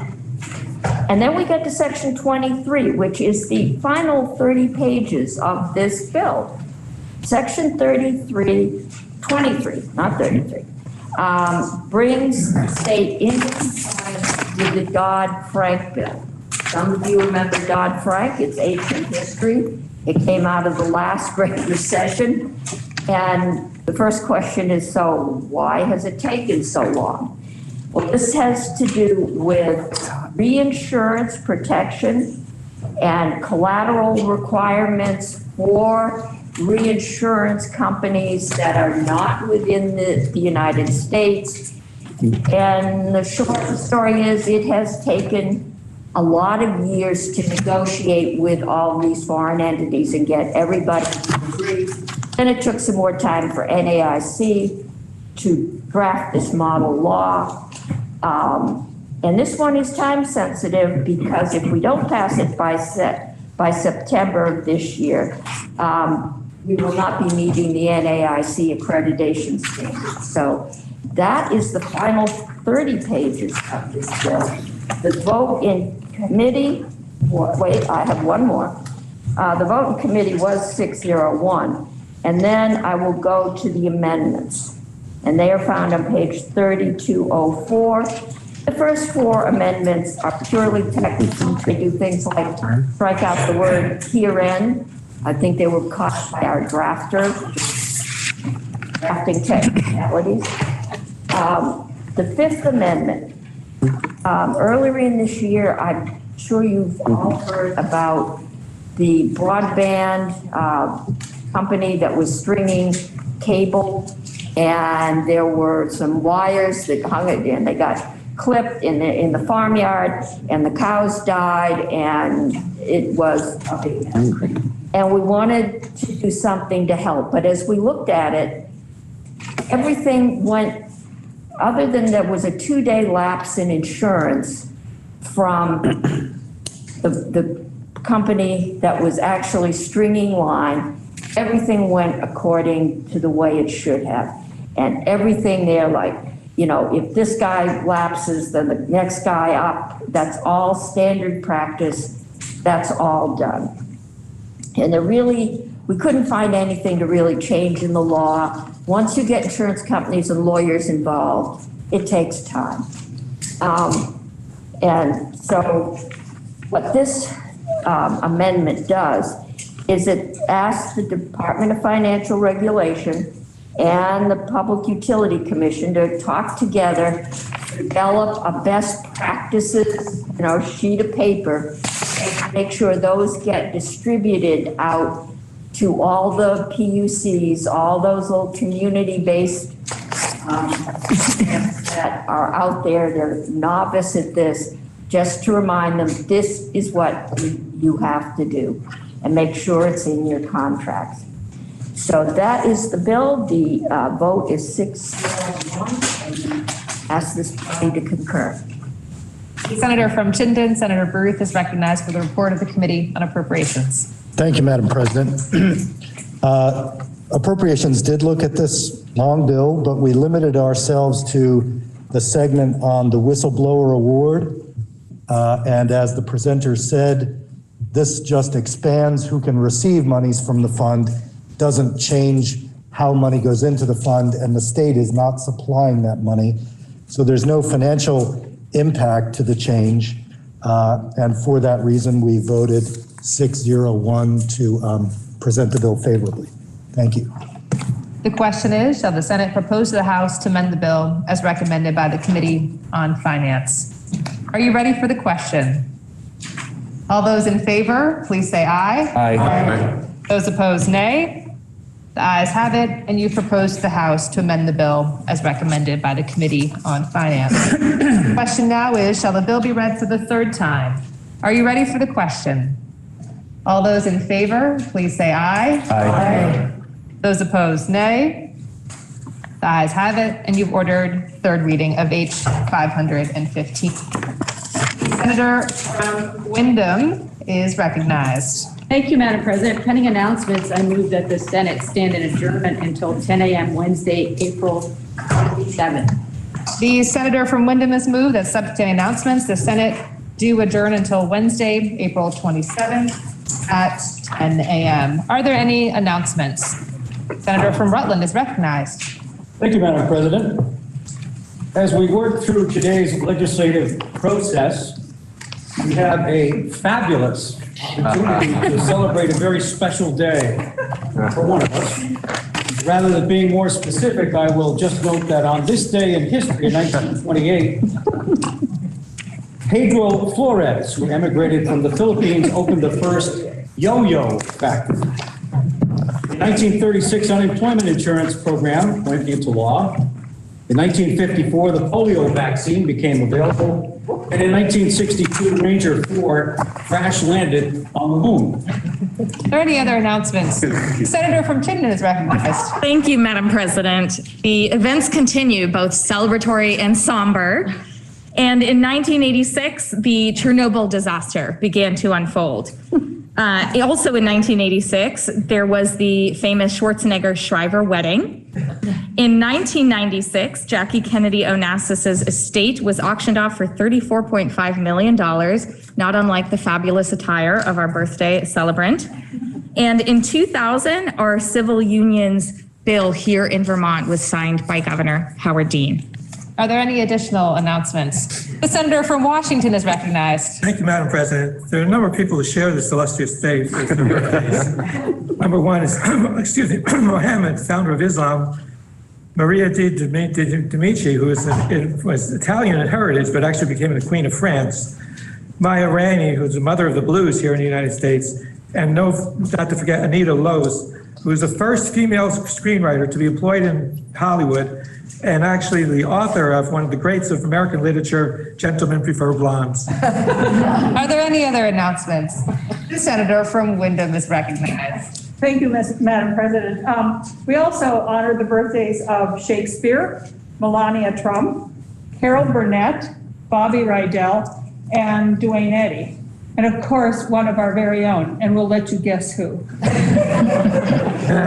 The senator from Wyndham is recognized.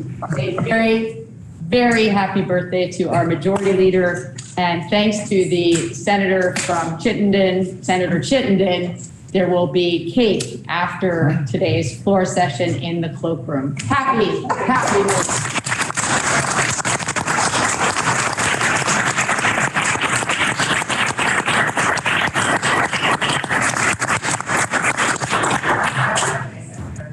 Are there any other announcements? The senator from Bennington is recognized. Thank you, Madam President. Senate Education will meet at 1:30. The senator from Wyndham is recognized. Thank you, Madam President. Senate Government Operations will meet at 1 o'clock. And I just want to mention about the yo-yo factory, which is a huge workforce development issue. By the time he had all his yo-yo factories up and running, he had 600 employees and turned out 300,000 yo-yos every day. The senator from Chittenden is recognized. Thank you, Madam President. Senate Economic Development will meet at 8:30 tomorrow morning. Thank you. Senior Senator from Caledonia is recognized. Thank you, Madam President. Senate Appropriations will meet at 1 o'clock. We have still many bills to get out. I would also just like to announce that the Committee of Conference on the Budget, 23 budget, has started meeting, and we met Friday afternoon, we met this morning, and we're meeting this afternoon at 3. Thank you. The senator from Washington is recognized. Thank you, Madam President. It's nothing like feeling anticlimactic. Senate Finance will meet at 1:30, and I'll ask the conferees on the corporate income tax to just touch base. We are scheduled to meet at 12:30, but the other body thought they might still be on the floor. So I need to go check out the red light. The senator from Wyndham is recognized. Thank you, Madam President. 3 quick announcements. First, we'll have a chairs meeting at 4:30. Talk about the next 2 weeks. We're going to have an ever so brief meeting of the Senate Rules Committee immediately following the floor. And the third, please set on your reminders that we have the official Senate photo happening tomorrow at 12:45 here in the chamber. We really want everybody there. This has been an historic time, and I want to make sure everybody's in the photo. So 12:45 tomorrow in the chamber. Thank you, Madam President. And the senator from Caledonia is recognized. Madam President, Senate institutions will meet at 2 o'clock. But between now and then, if you would kindly visit your desks, you should have documents ready for discussion at 2 o'clock that you will need to review. Thank you. The senator from Addison is recognized. Thank you, Madam President. Senate Natural Resources and Energy will meet tomorrow morning, 8:30. Are there any further announcements? Senator from Wyndham has moved that the Senate adjourn until Wednesday, April 27th at 10 a.m. Are you ready for the question? All those in favor, please say aye. Aye. Those opposed, nay. The ayes have it, and the Senate stands